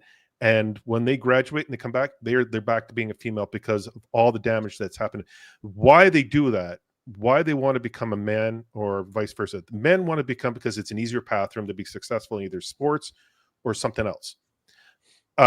Females do it because they've either been sexually abused or it's an attention thing that they suffer from. And when they get past that, they usually go back to what like the original gender. So this thing about transgenders, like it's always going to be there. No, it's not. Oh, that wasn't what I was talking about. I was talking about the septum. No. I'm saying like in social, like so, like when the chart's showing it declining, I kind of believe it because it's expensive. Families are figuring it out. Like this is way more than we want. They're seeing the psychological damage to their kids now because a lot of those parents, you saw them like the parties, like their 2-year-old, it's a boy, but like, they're putting him in a dress and everything. They're forcing it on him. Now they're seeing the repercussions of what they've done to their child. And now they're like regretting everything that they pushed. Make you do a callback and wonder if Snoop's going to put this in his cartoon. Yeah. I doubt it. I definitely doubt it. I mean, I'm happy for it. If not for anything other than getting these fucking freaks off the goddamn street. Look at this. I fucking hate this. Look at this fucking retard, bro. Oh, that's the fucking devil. He can disappear anytime. Oh, it would help if you could hear it. Yeah, I'm glad for the decline if you can get people like this off the streets, Jack. Yeah, no, that is Parents one. watch the. I want to talk to the kids. Parents No. watch. Anybody who starts, any grown ass man in makeup that starts a video off saying, "I want to talk to the kids," That's a groomer. I'm sorry. How is that not a felony? It's a predator. God. Explain to me. Imagine if I walked up to a fucking playground and there's a bunch of kids there, and I put on some makeup and I say, "I want to talk to the kids." I would get tackled immediately. Down here in the South, there's no way this guy could be in the South. No way. The video. I want to talk to the kids. Parents watch the video and then hand the phone over to the young kids. No. Hi there. I get asked a lot, are you a boy or a girl? And I love that question. And so I wanted to just tell you, sometimes human beings are more than boy or girl. You're literally not. You're a boy or you're a girl. Sorry, I just want to throw that out there. Sometimes we're something else. Sometimes we're both. Sometimes we kind of float in between, and sometimes we're a boy, sometimes we're a girl, because human beings are creatures and we're wild and exciting. But I want to ask you a favor. If you see a kid like me or an adult like me, would you be extra nice to them? No. Respectfully, no. Roast a little nigga into oblivion. How much do you think parents saw something like this and immediately went to the polls and said, "Yeah, I'm voting red"? Well, right now, Just lot in general. Right, That's right an old now- video. Yeah, right now there's a lot of people voting to the red. A lot. Look at New York. I think there's a lot more people getting educated on the. I didn't mean to cut you off, Gooch. I'm sorry. No, go ahead. No, go ahead. Because like I was talking to one of my friends like last year, and we were talking about this, and I was talking to them about how some of the stuff that's going on in schools, like so for example, like the tranny story time and stuff like that. And it's like, oh, that's not real, that's not happening. And I was like, what, not to be weird, but what is your city? And so he told me his city, and I started sending him recent news articles of all the trans story times that were happening in his city. And and it probably didn't affect him so much because he doesn't have kids, so he didn't think it was as big of a deal. And that's part of, I think, a narrative push that's happening as well, because you have these people that don't have kids, they don't have like little ones that they have to protect, telling the people that do have kids to be like, oh no, just let your children do XYZ. And it was like, last time I checked, I'm responsible for this little tiny life that came out of my body and not you. So yeah. So hopefully we can go back to just a little bit of normalcy at some point. But yeah, so any final thoughts before we move on, guys? I wish people would actually research that person that you showed, because they have a Patreon, and that Patreon says that in order to be there, you have to be 14 or younger. I knew he had a Patreon. I didn't know that was a qualification. No, that was younger. Yeah, no, he only wants to talk to kids on there. Wow, like what the fuck? Like seriously. Hey. That's no. No. Get the flamethrower. Yeah. That's with the exclamation point. All right, Gooch, anything? No, I'm good. Yeah, I feel you on that one. All right, chat. So we're gonna go ahead and get into these super chats, and then we're gonna call it a night, man. I'm gonna be honest with y'all. I really didn't plan on going 3 hours. I really didn't. I was gonna leave it at 2 hours, because remember I started at the beginning of the show and said, hey, I ain't gonna hold y'all here for too long. I evidently lied. You just really wanted to be with Gooch. I see how it is.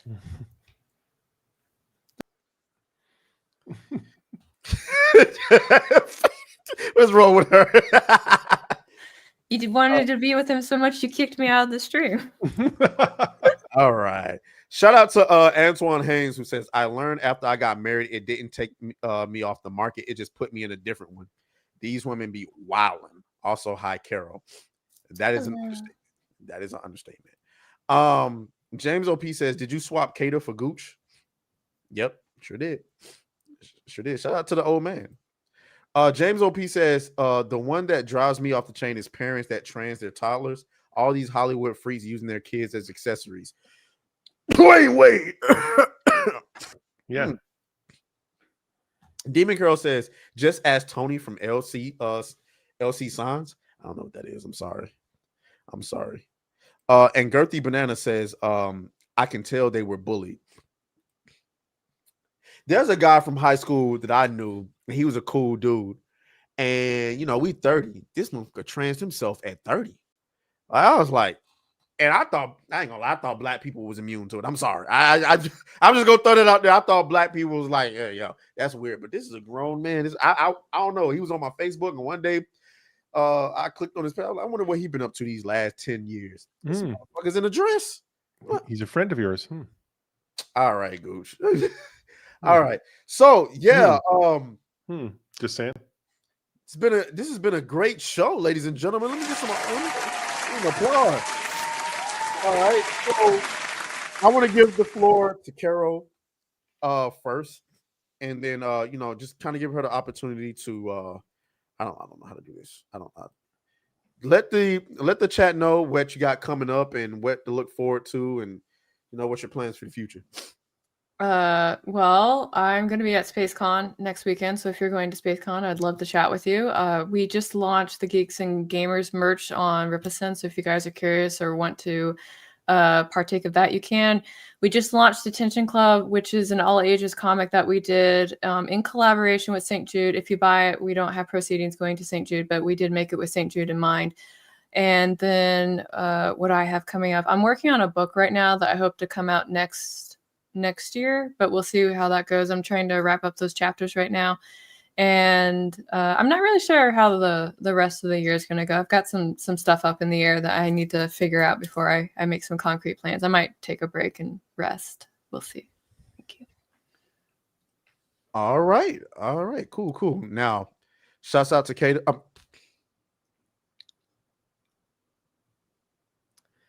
There's a level of retarded that just normally escapes the regular human being, but sometimes I just can't get rid of it. Where the fuck is Kata? Who's Kata? Where is he? He's looking at feet. We talked about this. Yes. Like, why am I like?